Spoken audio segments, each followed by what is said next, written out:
ಹೌದು ಕ್ರಿಸ್ತನ ಪ್ರೀತಿಯ ಸರೋಸರಿರೇ, ನಾವು ಪ್ರತಿ ಬುಧವಾರದ ಹೊರತು ನೋಡ್ತಿರುವಂತ 3ನೇ ಸಂಪುಟದ ಮುಂದುವರೆದಂತ ಭಾಗವನ್ನು ಇವತ್ತು ನೋಡಕ್ಕೆ ಹೋಗ್ತಿದೀವಿ. ಎಲ್ಲಿ ನಿಲ್ಸಿದೀವಿ ಅಂತ ಗೊತ್ತಿದ್ಯಾ? ಪೇಜ್ ನಂಬರ್ 129 ಸೆಕೆಂಡ್ ಪ್ಯಾರಾಗ್ರಾಫ್ ಮಾಡ್ಬೇಕು. Page number 129 second para. Okay, ಎಷ್ಟನೇ ಭಾಗ? 81 ಬ್ರದರ್. 81. ಓಕೆ, ಸರಿ. ಹಿಂದಿನ ಒಂದು ಪಾಠದಲ್ಲಿ ಯಾವ ವಿಷಯಗಳನ್ನ ನೋಡಿದ್ದೇನೋ ನೆನಪಿದ್ಯಾ?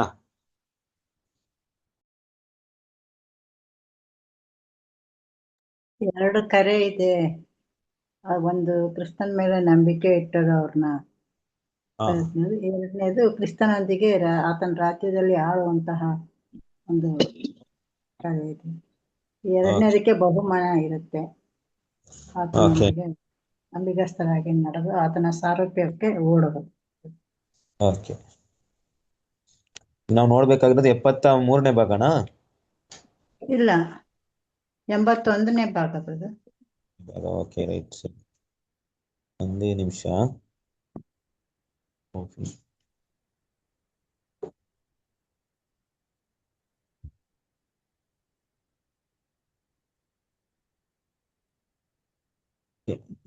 ಒಂದು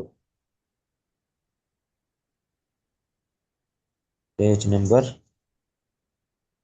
129 ಫಸ್ಟ್ ಪ್ಯಾರ್ ಆಗಿದೆ. ಸೆಕೆಂಡ್ ಪ್ಯಾರ್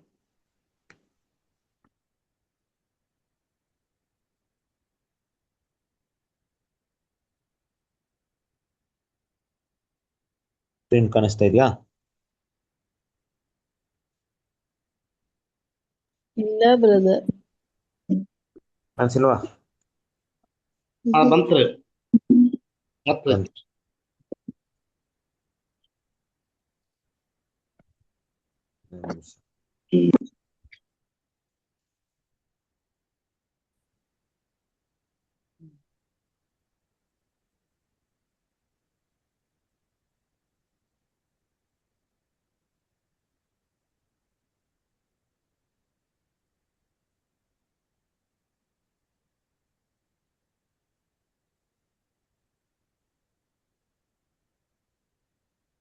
ಓಕೆ, ಕ್ರಿಸ್ತನ ಪ್ರೀತಿಯ ಸಹೋದರರೇ, ಇವತ್ತಿನ ಒಂದು ಭಾಗದಲ್ಲಿ ಸುಗ್ಗಿ ಕಾರ್ಯ ಅನ್ನುವಂತ 6ನೇ ಒಂದು ಅಧ್ಯಾಯದ ಒಂದು ಮುಂದುವರೆದ ಭಾಗವನ್ನು ನೋಡ್ತಿದ್ವಿ.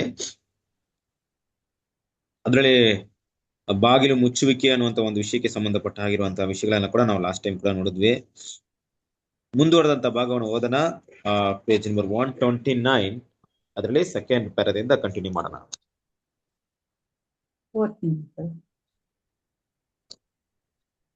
ಸುವಾರ್ಥ ಯುಗದ ಅಂತ್ಯದಲ್ಲಿ ಕಾರ್ಯಲಕ್ಷಣಗಳ ಬದಲಾವಣೆಯನ್ನು ಕುರಿತು ಒಂದು ದೃಷ್ಟಾಂತವನ್ನು ನಮ್ಮ ಕರ್ತನು ಬಲೆಯ ಸಾಮ್ಯವನ್ನು ನೀಡಿದ್ದಾನೆ. ಮತ್ತಾಯ 13ನೇ ಅಧ್ಯಾಯ 47ರಿಂದ 50 ವಚನ. ಪರಲೋಕ ರಾಜ್ಯವು ಒಂದು ಬಲೆಗೆ ಹೋಲಿಕೆಯಾಗಿದೆ. ಅದನ್ನು ಸಮುದ್ರದಲ್ಲಿ ಹಾಕಿ ಎಲ್ಲಾ ಜಾತಿಯ ಮೀನುಗಳನ್ನು ಹಿಡಿದರು. ಅದು ತುಂಬಿದ ಮೇಲೆ ಅದನ್ನು ದಡಕ್ಕೆ ಎಳೆದು ಕೂತುಕೊಂಡು ಒಳ್ಳೆಯ ಮೀನುಗಳನ್ನು ಪುಟ್ಟಿಯಲ್ಲಿ ತುಂಬಿಕೊಂಡು ಕೆಟ್ಟ ಮೀನುಗಳನ್ನು ಬೀಸಾಟಿ ಬಿಟ್ಟರು. ಹಾಗೆಯೇ ಯುಗದ ಸಮಾಪ್ತಿಯಲ್ಲಿ ಆಗುವುದು. ಸುಗ್ಗಿಯ ಕಾಲ ಅಂದರೆ ಯುಗದ ಸಮಾಪ್ತಿ. ಮತ್ತಾಯ 13:39. ದೇವದೂತರು ಅಂದರೆ ಸಂದೇಶವಾಹಕರು, ದೇವರ ಸೇವಕರು ಮುಂದೆ ಬಂದು ಕೆಟ್ಟವರನ್ನು ನ್ಯಾಯವಂತರಿಂದ ಬೇರ್ಪಡಿಸುವರು ಮತ್ತು ಅವರನ್ನು ಬೆಂಕಿ ಕುಂಡದಲ್ಲಿ ಹಾಕುವರು. ಅಲ್ಲಿ ಗೋಳಾಟವು, ಕಟಕಟನೆ, ಹಲ್ಲು ಕಡಿಯೋಣವು ಇರುವುದು. ಮತ್ತಾಯ 13:50. ಕ್ರಿಸ್ತನ ಪ್ರೀತಿಯ ಸಹೋದರರೇ, ನಮ್ಗೆಲ್ಲರಿಗೂ ಗೊತ್ತಿರುವಂತ ಪರಿಚಯವಾಗಿರುವಂತ ಒಂದು ವಿಷಯ.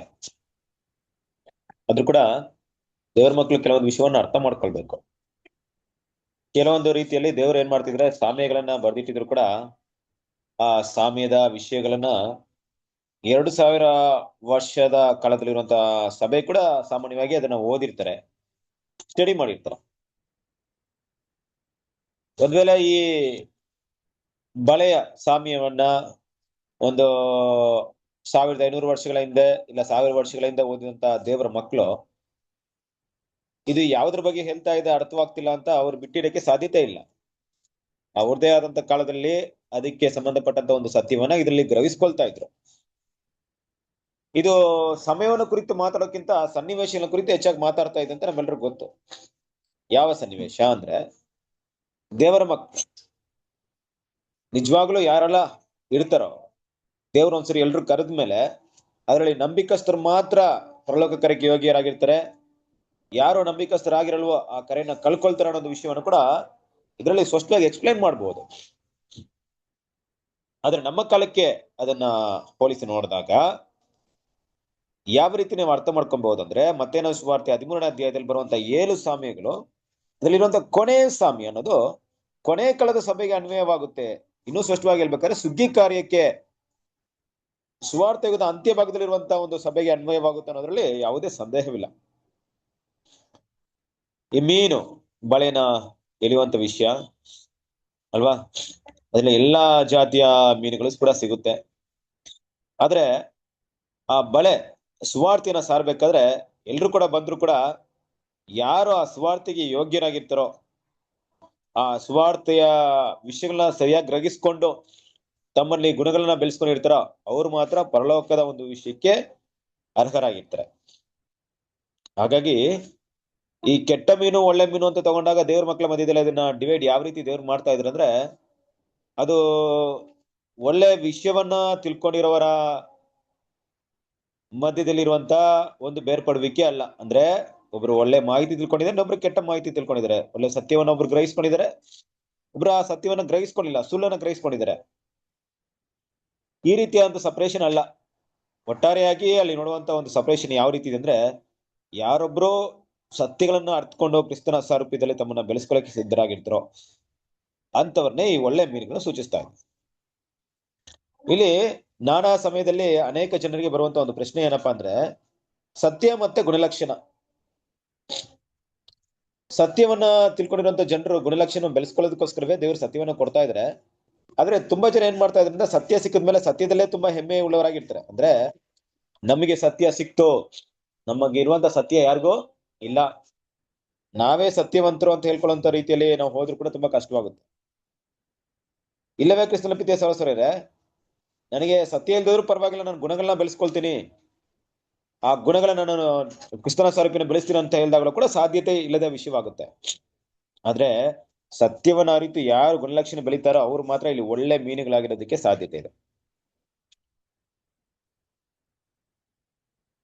ಇಲ್ವಾ ಕ್ರಿಸ್ತನ ಪ್ರೀತಿಯ ಸಹೋದರರೇ? ಅದರಿಂದ ಈ ಒಂದು ಸಮಯದಲ್ಲಿ ದೇವರು ಎರಡನ್ನು ಕೂಡ ಎದುರು ನೋಡ್ತಾ ಇದಾರೆ ಅನ್ನೋ ವಿಷಯವನ್ನ ದೇವ್ರ ಮಕ್ಕಳು ಮರಿಬಾರ್ದು. ಮೊದಲನೇದಾಗಿ ದೇವ್ರು ಕೊಟ್ಟಂತ ಸತ್ಯವನ್ನ ದೇವ್ರು ಕೊಟ್ಟಿದ್ರು, ಸತ್ಯವನ್ನ ಗ್ರಹಿಸ್ಕೊಳ್ಳೋರ ಮಧ್ಯದಲ್ಲಿರುವಂತ ಡಿಫ್ರೆನ್ಸಿಯೇಷನ್ ತಿಳ್ಕೊಬೇಕು. ದೇವ್ರು ಸತ್ಯವನ್ನ ಕೊಟ್ಟಿದ್ದಾರೆ, ಎಲ್ರು ಕೂಡ ಅದೇ ರೀತಿಯಾಗಿ ಗ್ರಹಿಸ್ಕೊಳ್ತಾ ಇದಾರೆ ಅಂತ ನೋಡಿದ್ರೆ ಇಲ್ಲ.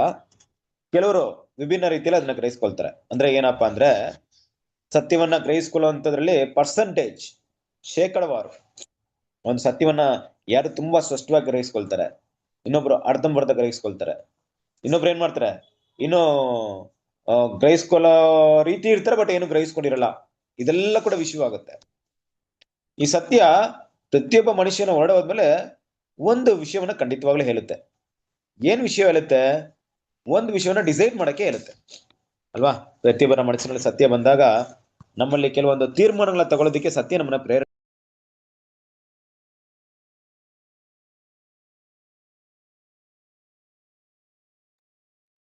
ಯಾವ ರೀತಿ ಪ್ರೇರಣೆ ಅಂದ್ರೆ, ಸತ್ಯ ನಮ್ಮಲ್ಲಿ ಬರ್ತಾ ಬರ್ತಾ ನೋಡಿ ಇಂಥ ಗುಣಗಳನ್ನ ಬಿಡ್ಬೇಕು, ಇದನ್ನ ಬಿಡ್ಬೇಕು, ಇದು ಸುಳ್ಳು, ಇದು ನಿಜ, ಇದನ್ನ ನಂಬಾರ್ದು, ಇದನ್ನ ನಂಬೇಕು, ಇದ್ರಲ್ಲಿ ನಾನು ಗುಣಗಳನ್ನ ಬೆಳೆಸ್ಕೊಬೇಕು ಅಂದ್ಬಿಟ್ಟು ಪ್ರತಿ ಸತ್ಯ ಕೂಡ ನಮ್ಮಲ್ಲಿ ಮಾತಾಡ್ತಾನೆ ಇರುತ್ತೆ. ದೇವ್ರ ಮಕ್ಕಳು ಅದನ್ನ ಗ್ರಹಿಸ್ಕೊಳ್ತಾ ಇದ್ದೀರಾ? ಯಾವುದೇ ಸತ್ಯ ಕೇಳಿದ್ರು ಆ ಸತ್ಯದಲ್ಲಿ ನಿಮ್ಗೆ ಏನಾಗುತ್ತೆ, ಅಂತ್ಯದಲ್ಲಿ, ಪಾಠದ ಅಂತ್ಯದಲ್ಲಿ, ಹೌದು ಇವತ್ತು ನಾನು ಇದರಿಂದ ಇದನ್ನ ಕಲಿತೆ, ಹಾಗಿರ್ಬೇಕು, ಇನ್ಮೇಲೆ ನಾನು ಇದನ್ನ ಮಾಡ್ಬೇಕು, ಇದನ್ನ ಕಲ್ತಿದ್ದೀನಿ, ಆದ್ರಿಂದ ಇದನ್ನ ಬಿಡ್ಬೇಕು ಅನ್ನೋ ವಿಷಯ ನಮ್ಗೆ ಅರ್ಥವಾಗುತ್ತೆ. ಹಾಗೆ ದೇವ್ರು ಕೊಟ್ಟಿದಂತ ಆ ಸತ್ಯವನ್ನ ಯಾರು ಕೂಡ ಸ್ಪಷ್ಟವಾಗಿ ಅರ್ಥ ಮಾಡ್ಕೊಳ್ತಾರೋ ಈ ಒಂದು ಸುವಾರ್ತೆಯ ಕಾಲದಲ್ಲಿ ಅವರೆಲ್ಲರೂ ಕೂಡ ಅದರ ಸತ್ಯಕ್ಕೆ ಅನುಗುಣವಾದಂತ ತೀರ್ಮಾನವನ್ನ, ಆ ವಿಷಯವನ್ನ ಗ್ರಹಿಸ್ಕೊಂಡು ತಮ್ಮನ್ನ ಯಾರು ಮಾರ್ಪಾಡು ಮಾಡ್ಕೊಳ್ತಾರೋ ಅವರೆಲ್ಲರೂ ಕೂಡ ಅಲ್ಲಿ ಸಪರೇಷನ್ ಆಗೇ ಆಗ್ತಾರೆ. ಖಂಡಿತ ಈ ಸಪರೇಷನ್ ಬಂದೇ ಬರುತ್ತೆ. ಅಲ್ವಾ? ಅದಕ್ಕೆ ಇಲ್ಲಿ ನೋಡ್ಬೇಕಾದ್ರೆ ಈ ಸುಗ್ಗಿಯ ಕಾಲ ಅಂತ ಹೇಳಿದಾಗ ಅದು ಯಾವುದನ್ನ ಸೂಚಿಸ್ತಂದ್ರೆ ಈ ಸುವಾರ್ಥ ಯುಗದ ಸಮಾಪ್ತಿಯನ್ನ ಸೂಚಿಸ್ತಾ ಇದೆ, ಸುವಾರ್ಥ ಯುಗದ ಅಂತ್ಯವನ್ನು ಸೂಚಿಸ್ತಾ ಇದೆ. ಇವತ್ತು ದೇವ್ರ ಮಕ್ಕಳು ನಾವು ತಿಳ್ಕೊಂಡಿರೋ ಪ್ರಕಾರವಾಗಿ ಈ ಆ ವಾಕ್ಯವನ್ನ ನೀವು ಓದ್ರಿ ಒಂದ್ಸರಿ. ಮತ್ತೇನು ಸುವಾರ್ತೆ 13ನೇ ಅಧ್ಯಾಯ 39ರಿಂದ ಓದ್ಕೊಂಬನಿ. ಎಷ್ಟು? ಮತ್ತೇನು ಸುವಾರ್ತೆ 13ನೇ ಅಧ್ಯಾಯ 39. 39. ಬಿತ್ತುವ ವೈರಿ ಅಂದರೆ ಸೈತಾನನು, ಸುಗ್ಗಿ ಕಾಲ ಅಂದರೆ ಯುಗದ ಸಮಾಪ್ತಿ, ಕುಯ್ಯುವವರು ಅಂದರೆ ದೇವದೂತರು. ಹೀಗಿರಲಾಗಿ ಹೇಗೆ ಹಣಜಿಯನ್ನು ಆರಿಸಿ ತೆಗೆದು ಸುಟ್ಟು ಬಿಡು. 13ನೇ ಅಧ್ಯಾಯ 49 ಮತ್ತು 50ನೇ ವಾಕ್ಯವನ್ನು. 43 ಬ್ರದರ್? 49 ಮತ್ತು 50. 49. ಹಾಗೆಯೇ ಯುಗದ ಸಮಾಪ್ತಿಯಲ್ಲಿ ಆಗುವುದು. ಆ ದೇವದೂತರು ಹೊರಟು ಬಂದು ನೀತಿವಂತರೊಳಗಿಂದ ಕೆಟ್ಟವರನ್ನು ಬೇರೆ ಮಾಡಿ ಅವರನ್ನು ಬೆಂಕಿ ಕುಂಡದಲ್ಲಿ ಹಾಕುವರು. ಅಲ್ಲಿ ಗೋಳಾಟವು, ಕಟಕಟನೆ ಹಲ್ಲು ಕಡಿಯೋಣವು ಇರುವವು. ಅಲ್ವರಾ? ನೋಡಿ ಕ್ರಿಸ್ತನ ಈ ವಿಷಯವನ್ನ ನಾವು ಎಷ್ಟು ಮಟ್ಟಿಗೆ ಗ್ರಹಿಸ್ಕೊಳ್ಬೇಕು ಅಂದ್ರೆ, ಈ ಮೀನನ್ನ ತಗೊಂಡು ಇದ್ರಲ್ಲಿ ಹಾಕ್ಬಿಡ್ಬೋದಾಯ್ತು, ಅಂದ್ರೆ ಇಲ್ಲೇ ನಮ್ಮ ಸಮುದ್ರದಲ್ಲಿ ಬಿಸಾಕ್ಬೇಕು ಅನ್ನೋದು ವಿಷಯ. ಬಟ್ ಇಲ್ಲಿ ಬೆಂಕಿ ಕೊಂಡವನ ಬಗ್ಗೆ ಮಾತಾಡ್ಬೇಕಂದ್ರೆ ಇದು ಏನನ್ನ ಸೂಚಿಸ್ತಂದ್ರೆ ಇಲ್ಲಿ ಬರ್ತಿರುವಂತ ಒಂದು ಸಂಕಟದ ದಿನವನ್ನ ಸೂಚಿಸ್ತಾ ಇದೆ ಅಲ್ವಾ? ಆ ಮಹಾ ಸಂಕಟದ ದಿನ ಯಾವುದನ್ನ ಸೂಚಿಸ್ತಾ ಇದೆ ಅಂದ್ರೆ ಯುಗದ ಸಮಾಪ್ತಿಯನ್ನ ಸೂಚಿಸ್ತಾ ಇದೆ. ಆದ್ರಿಂದ ಈ ಒಂದು ಸಾಮ್ಯವನ್ನ ಯಾವ ಒಂದು ವಿಷಯಕ್ಕೆ ನಾವು ಹೋಲಿಕೆಯಾಗಿ ಮಾತಾಡ್ಬೋದು ಅಂದ್ರೆ ಯುಗದ ಸಮಾಪ್ತಿಯಲ್ಲಿ ನಡೆಯುವಂತ ಒಂದು ಸುವಾರ್ತೆಯ ಕೆಲಸದ, ಸುಗ್ಗಿಯ ಕೆಲಸದ ಒಂದು ಅಂತ್ಯವನ್ನ ಇಲ್ಲಿ ಸ್ಪಷ್ಟವಾಗಿ ನಾವು ಅರ್ಥ ಮಾಡ್ಕೊಬಹುದು. ಕಂಟಿನ್ಯೂ ಮಾಡೋಣ.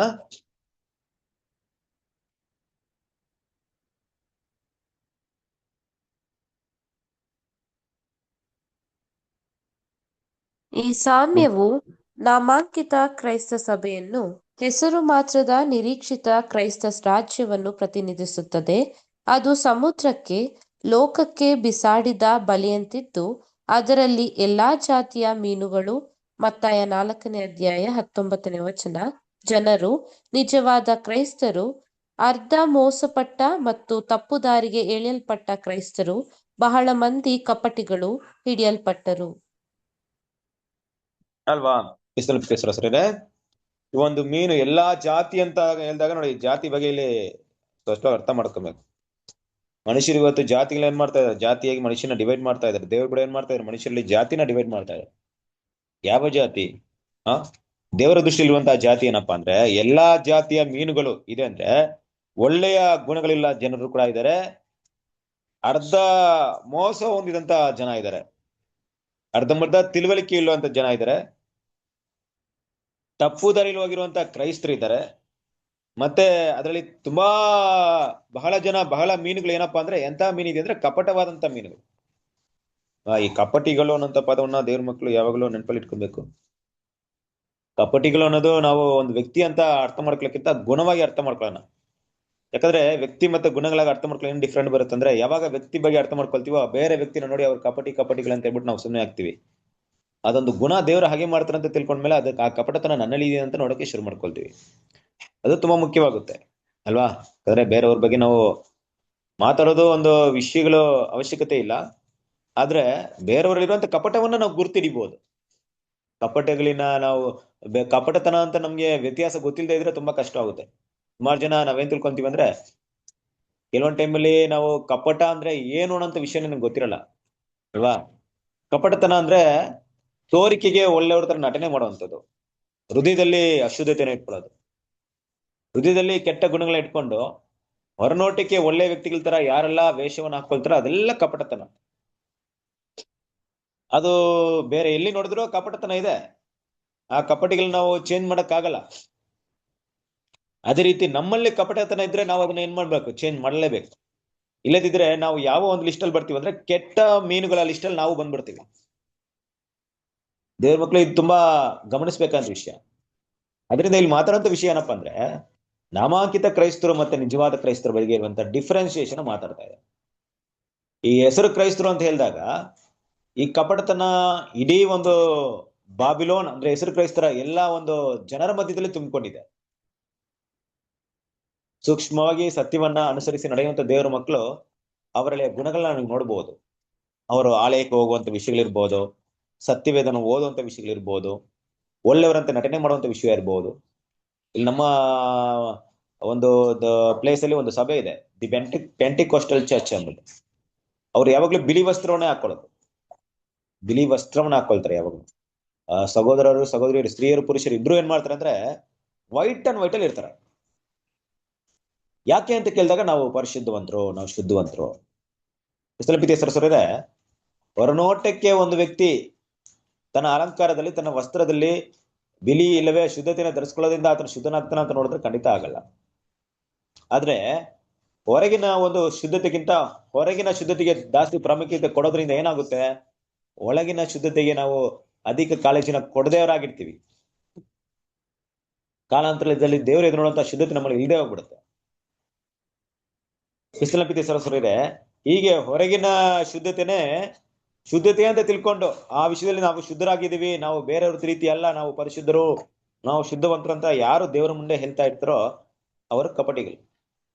ಈ ಒಂದು ಮೀನುಗಳು ಹೇಗಿದೆ ಅಂದ್ರೆ ಬಾಬಿಲೋನ್ ಪೂರ್ತಿ ಇದೆ ಮೀನು ತುಂಬಿಕೊಂಡಿದೆ. ಬಟ್ ಈ ಸುವಾರ್ತೆ ಸತ್ಯ ಇವತ್ತು ಹೋದಾಗ ನೋಡ್ರಿ, ನಾವು ಕೂಡ ಆ ರೀತಿ ವಂಚನೆಗೆ ಒಳಗಾಗ್ಲಿಲ್ಲ. ದೇವ್ರ ಮಕ್ಳು ಇವತ್ತು ಏನ್ ಮಾಡಿದ್ರ, ಈ ಸತ್ಯ ನಿಮ್ಮ ಹತ್ರ ಬಂದಾಗ ನೀವು ಏನೆಲ್ಲ ಬಿಡ್ಬೇಕಾಯ್ತು ನೋಡ್ರಿ. ನಿಮ್ ಸಭೆನ ಬಿಡ್ಬೇಕಾಯ್ತು, ಆ ಬೋಧಕರನ್ನ ಬಿಡ್ಬೇಕಾಯ್ತು, ಅಲ್ಲಿರುವಂತ ಜನರನ್ನ ಬಿಡ್ಬೇಕಾಯ್ತು, ಇನ್ಯಾವುದೇ ರೀತಿಯಲ್ಲಿ ಅಲ್ಲಿ ಸಿಗ್ತಿರುವಂತ ಒಳ್ಳೆ ಒಳ್ಳೆ ನಿಮ್ಮನ್ನ ಸಂತೋಷಗೊಳಿಸುವಂತ ಅನೇಕ ಕಾರ್ಯಗಳನ್ನ ಬಿಡ್ಬೇಕಾಯ್ತು. ಆದ್ರೂ ಕೂಡ ನೀವೇನ್ ಮಾಡಿಲ್ಲ ಅಂದ್ರೆ ಅದು ಯಾವ್ದು ಕೇರ್ ಮಾಡಿಲ್ಲ ಅಲ್ವಾ. ದೇವ್ರ ಮುಂದೆ ನಟನೆ ಮಾಡಕ್ಕೆ ಇಷ್ಟಪಡಿಲ್ಲ. ಎಂತಹ ಒಂದು ಹೃದಯ ದೇವರು ಇಷ್ಟಪಡ್ತಿದ್ರು ಅದನ್ನ ಗ್ರಹಿಸ್ಕೊಂಡ್ರಿ ನೀವು. ಬೇಡ ಈ ವೇಷ ಹಾಕೊಂಡಿರೋದು ಬೇಡ, ಏನೇ ಆಗ್ಲಿ ಸತ್ಯಕ್ಕೋಸ್ಕರ ನಾವು ಬಾಳೋಣ ಅಂತ ಡಿಸೈಡ್ ಮಾಡಿದ್ರು ನೋಡ್ರಿ. ಅದೇ ಈ ಸಪ್ರೇಷನ್, ಇಂತಹ ಸಪ್ರೇಷನ್. ಈ ಲಿಸ್ಟಲ್ಲಿ ಅರ್ಧ ಮೋಸ ಹೋದ್ರ ಬಗ್ಗೆ ಮಾತಾಡ್ತಾ ಇದ್ದಾರೆ ಸರ್. ಕೆಲವರು ಹೇಗಿರ್ತಾರೆ ಅಂದ್ರೆ ಸತ್ಯವನ್ನ ತುಂಬಾ ಗ್ರಹಿಸ್ಕೊಳ್ತಾರೆ, ಸಬ್ಜೆಕ್ಟ್ ಎಲ್ಲ ಕೇಳ್ಬಿಡ್ತಾರೆ, ಆದ್ರೆ ಬಿಟ್ಟು ಬರಕ್ಕೆ ಮನಸ್ಸು ಬರಲ್ಲ ಅವರಿಗೆ. ಅವ್ರು ಯಾವ ರೀತಿ ಇರ್ತಾರೆ ಅಂದ್ರೆ ಅಲ್ಲೇ ಇದ್ದುಕೊಂಡು ನಾವೇನ್ ಮಾಡ್ತೀವಿ ಅಂದ್ರೆ ಗುಣಲಕ್ಷಣ ಬೆಳಿತೀವಿ ಅನ್ನೋಂತ ಒಂದು ಪ್ಲಾನ್ ನ ಮಾಡ್ಕೊಳ್ತಾರೆ. ನಾವು ಸಭೆಯನ್ನಂತ ಬಿಟ್ಟು ಬರಲ್ಲ, ನೀವೆಲ್ಲಿದ್ದು ಸತ್ಯವಾಗಿದೆ, ನಾವು ಇಲ್ಲೇ ಇದ್ದು ಏನ್ ಮಾಡ್ತೀವಿ, ಕ್ಯಾರೆಕ್ಟರ್ನ ಡೆವಲಪ್ ಮಾಡ್ತೀವಿ ಅನ್ನೋಂತ ಭಾವನೆ ಹೊಂದ್ಕೊಂಡಿರ್ತಾರೆ. ಅದನ್ನ ಸ್ವಲ್ಪ ಯೋಚನೆ ಮಾಡಿ ನೋಡಿ. ಅಲ್ವಾ? ಆ ವಿಷಯವನ್ನ ದೇವ್ರ ಮಕ್ಳು ಗ್ರಹಿಸ್ಕೊಳ್ಬೇಕು. ಯಾಕಂದ್ರೆ ನಾವು ಭೂಲೋಕದಲ್ಲಿ ಇರ್ಬೇಕಾಗಿರೋದು ತುಂಬಾ ಮುಖ್ಯ ಅಲ್ವಾ.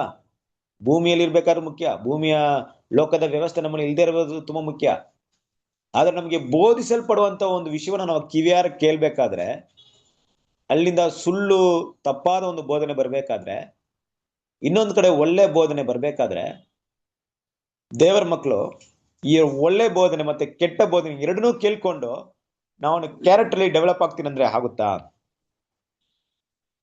ಯಾವಾಗ ಒಳ್ಳೆ ಬೋಧನೆ ಆಕೆಯನ್ನು ಬಿಟ್ಟು ಹೊರಗೆ ಬಾ ಅಂತ ಮಾತಾಡುತ್ತೆ, ಕೆಟ್ಟ ಬೋಧನೆ ಇಲ್ಲೇ ಇರೋ, ನಿನಗೆ ಬೇಕಾದಂತ ಒಳ್ಳೆಯ ಸತ್ಯಗಳು ಇಲ್ಲೇ ಸಿಗುತ್ತಂತ ಮಾತಾಡ್ತಿರ್ಬೇಕಾದ್ರೆ, ಎರಡರಲ್ಲಿ ಒಂದನ್ನೇ ಡಿಸೈಡ್ ಮಾಡ್ಬೇಕಾಗುತ್ತೆ. ಕ್ರಿಸ್ತನ ಈ ರೀತಿ ಕೆಲವರು ಹೇಗಿದ್ದಾರೆ ಅಂದ್ರೆ, ನಾನು ಇಲ್ಲೇ ಇದ್ದು ಗುಣಲಕ್ಷಣದಲ್ಲಿ ಬೆಳಿತೀನಿ ಅನ್ನೋ ಅರ್ಧ ಮೋಸ ಹೋಗಿರೋಂಥ ಜನರು ಇರ್ತಾರೆ. ಅರ್ಧ ಗೊತ್ತು ಅವ್ರಿಗೆ, ಅರ್ಧ ಗೊತ್ತಿಲ್ಲ. ಈ ರೀತಿ ಅಂತ ಎಲ್ಲಾ ಮೀನುಗಳು ಆ ಸುವಾರ್ತೆ ಬಳೆಯಲ್ಲೇ ಸಿಕ್ಕೊಳ್ಳುತ್ತೆ. ಈ ಸುವಾರ್ತೆ ಹೇಳಿದ್ಮೇಲೆ ಅದೆಲ್ಲ ಬರ್ತಾರೆ ನೋಡ್ರಿ. ಆ ಮೀನು ಈ ಕ್ಯಾಟಗರಿ ಪೀಪಲ್ ಎಲ್ಲ ಅಲ್ಲಿ ಇರ್ತಾರೆ. ದೇವ್ರು ಬೇಕಾಗಿರೋದು ಸತ್ಯವನ್ನ ಕೇಳಿ ಅದಕ್ಕೋಸ್ಕರ ತಮ್ಮನ್ನ ತ್ಯಾಗ ಮಾಡಿದವ್ರು ಮಾತ್ರ ಬೇಕು. ಸತ್ಯಕ್ಕೆ ವಿಧೇಯರಾಗಿ ಏನಾದ್ರೂ ಸರಿ ದೇವ್ರಿದಾರೆ ಅಂತ ಬರ್ತಾರೆ ನೋಡ್ರಿ ದೇವ್ರಿಗೋಸ್ಕರ, ಅಂತ ಮೀನುಗಳೇ ಬೇಕು. ದೇವ್ರೇನ್ ಮಾಡ್ತಾ ಇದ್ರೆ ಅಂತ ಮೀನುಗಳನ್ನೇ ಹುಡುಕ್ತಾ ಇದ್ರೆ ಅಲ್ವಾ. ಸಾಗಿರ್ಬೇಕಾದ್ರೆ ಅದನ್ನ ಹಿಡಿದು ದಡಕ್ಕೆ ತಗೊಂಬಂದು ಸೇರಿಸುವಂತ ಒಂದು ಕೆಲಸ ಏನಾಗ್ತಿದೆ, ಮುಂದುವರಿತಾ ಇದೆ. ಅದನ್ನ ಕಂಟಿನ್ಯೂ ಮಾಡೋಣ. ಓದ್ಲಾ ಬ್ರದರ್? ಓದಿ ಯಾರಾದ್ರೂ ಓದಿ. ಈ ಅದು ಸಾಮ್ಯದಲ್ಲಿನ ಪ್ರತ್ಯೇಕತಾ ಕಾರ್ಯವು ಗೋಧಿ ಮತ್ತು ಹಣಜೆಯ ಸಾಮ್ಯದಲ್ಲಿರುವುದಕ್ಕೆ ಸಮನಾಗಿದೆ. ಮೇಲೆ ಸ್ವಲ್ಪ ಮೇಲೆ ಅದು ತುಂಬಿದಾಗ ಅಂತಿದೆಯಲ್ಲ, ಅಲ್ಲಿಂದ ಒಂದು ಅದು ತುಂಬಿದಾಗ ದೇವರ ಸಮಯದ ಪೂರ್ಣತೆಯಲ್ಲಿ ಅದನ್ನು ದಡಕ್ಕೆ ಎಳೆಯಲಾಯಿತು. ಅದು ಹೆಸರು ಮಾತ್ರ ಸಭೆಗೆ ಕೊಡಲ್ಪಟ್ಟ ಎಲ್ಲಾ ತರದವರು ಬೇರೆ ಯಾವುದೇ ಕೆಲಸಕ್ಕೆ ಯೋಗ್ಯರಾಗಿರಬಹುದಾದರೂ ದೇವರ ರಾಜ್ಯಕ್ಕೆ ಅವರು ಯೋಗ್ಯರಲ್ಲ ಎಂಬುದನ್ನು ತೋರಿಸುತ್ತದೆ. ಯುಗದ ಅಂತ್ಯದಲ್ಲಿ ಸುಗ್ಗಿಯ ಸಮಯದಲ್ಲಿ ರಾಜ್ಯದಲ್ಲಿನ ಸ್ಥಾನಕ್ಕೆ ಕರೆಯುವಿಕೆಯು ದೇವರ ವ್ಯವಸ್ಥೆಯ ಮೇರೆಗೆ ಮುಕ್ತಾಯಗೊಳ್ಳುತ್ತದೆ ಎಂಬುದು ಈ ಸಾಮ್ಯದಲ್ಲಿ ಬಲೆಯನ್ನು ದಡಕ್ಕೆ ಎಳೆಯುವುದರಲ್ಲಿ ಪ್ರತಿನಿಧಿಸಿದೆ. ಮತ್ತು ಆಗ ಪ್ರತ್ಯೇಕವಾದ ಕಾರ್ಯವು ಬೆಸ್ತರಿಂದ ಪ್ರಾರಂಭಗೊಳ್ಳುವುದು. ಪ್ರತ್ಯೇಕಿಸುವುದು, ಬೇರ್ಪಡಿಸುವ ಕಾರ್ಯವು ಅದು ಬಯಸಿದ ಬಗೆಯನ್ನು ಕೂಡಿಸುವುದು ಮತ್ತು ಬೇರೆಯವುಗಳನ್ನು ಕರೆದ ಭಾಗ್ಯಕ್ಕೆ ಅನರ್ಹವೆಂದು ತಿರಸ್ಕರಿಸುವುದು ಆಗಿದೆ. ಯಾಕೆಂದರೆ ಕರೆಯಲ್ಪಟ್ಟವರು ಬಹುಜನ, ಆಯಲ್ಪಟ್ಟವರು ಸ್ವಲ್ಪ ಜನ. ಮತ್ತಾಯ 22:14. Thank you brother.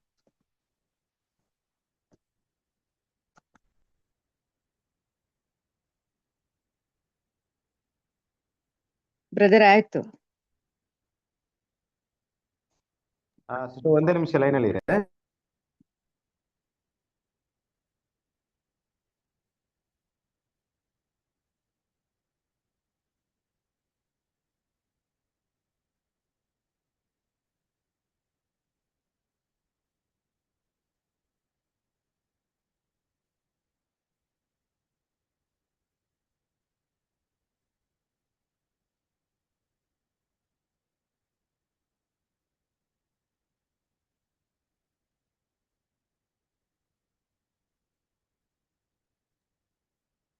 ದಯವಿಟ್ಟು ಕ್ಷಮಿಸಿ.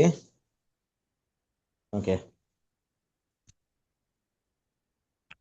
ಪಿ ಹೆಸರು ಇದೆ. ಮತ್ತೊಂದ್ಸರಿ ಅದನ್ನ ಓದ್ತೀರಾ? ಇಲ್ಲಿ ಯಾರೋ ಬಂದಿದ್ರು, ಅದರಿಂದ ಗಮನಿಸಕ್ಕಾಗಲಿಲ್ಲ. ಇನ್ನೊಂದ್ಸರಿ ಅದನ್ನ ಓದ್ತೀನಿ. ಅದು ತುಂಬಿದಾಗ ದೇವರ ಸಮಯದ ಪೂರ್ಣತೆಯಲ್ಲಿ ಅದನ್ನು ದಡಕ್ಕೆ ಎಳೆಯಲಾಯಿತು. ಅದು ಹೆಸರು ಮಾತ್ರ ಸಭೆಗೆ ಕುಡಿಸಲ್ಪಟ್ಟ ಎಲ್ಲಾ ತರದವರು ಬೇರೆ ಯಾವುದೇ ಕೆಲಸಕ್ಕೆ ಯೋಗ್ಯರಾಗಿರಬಹುದಾದರೂ ದೇವರ ರಾಜ್ಯಕ್ಕೆ ಅವರು ಯೋಗ್ಯರಲ್ಲ ಎಂಬುದನ್ನು ತೋರಿಸುತ್ತದೆ. ಯುಗದ ಅಂತ್ಯದಲ್ಲಿ ಸುಗ್ಗಿಯ ಸಮಯದಲ್ಲಿ ರಾಜ್ಯದಲ್ಲಿನ ಸ್ಥಾನಕ್ಕೆ ಕರೆಯುವಿಕೆಯು ದೇವರ ವ್ಯವಸ್ಥೆಯ ಮೇರೆಗೆ ಮುಕ್ತಾಯಗೊಳ್ಳುತ್ತದೆ ಎಂಬುದು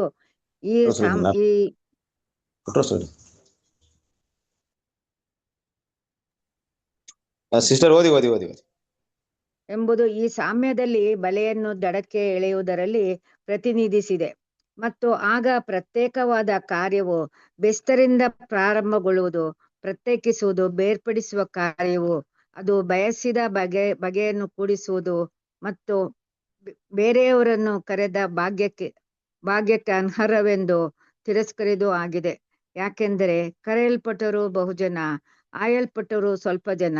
ಮತ್ತಾಯ 22:14. Thank you brother. Thank you. ಹೆಸರಿದೆ ನೋಡಿ. ಅದು ತುಂಬಿದಾಗ ಅದನ್ನ ಏನ್ ಮಾಡ್ತಾರೆ? ದಡಕ್ಕೆ ಅದನ್ನ ಎಳೆಯುವಂತ ಕೆಲಸ ಇರುತ್ತೆ.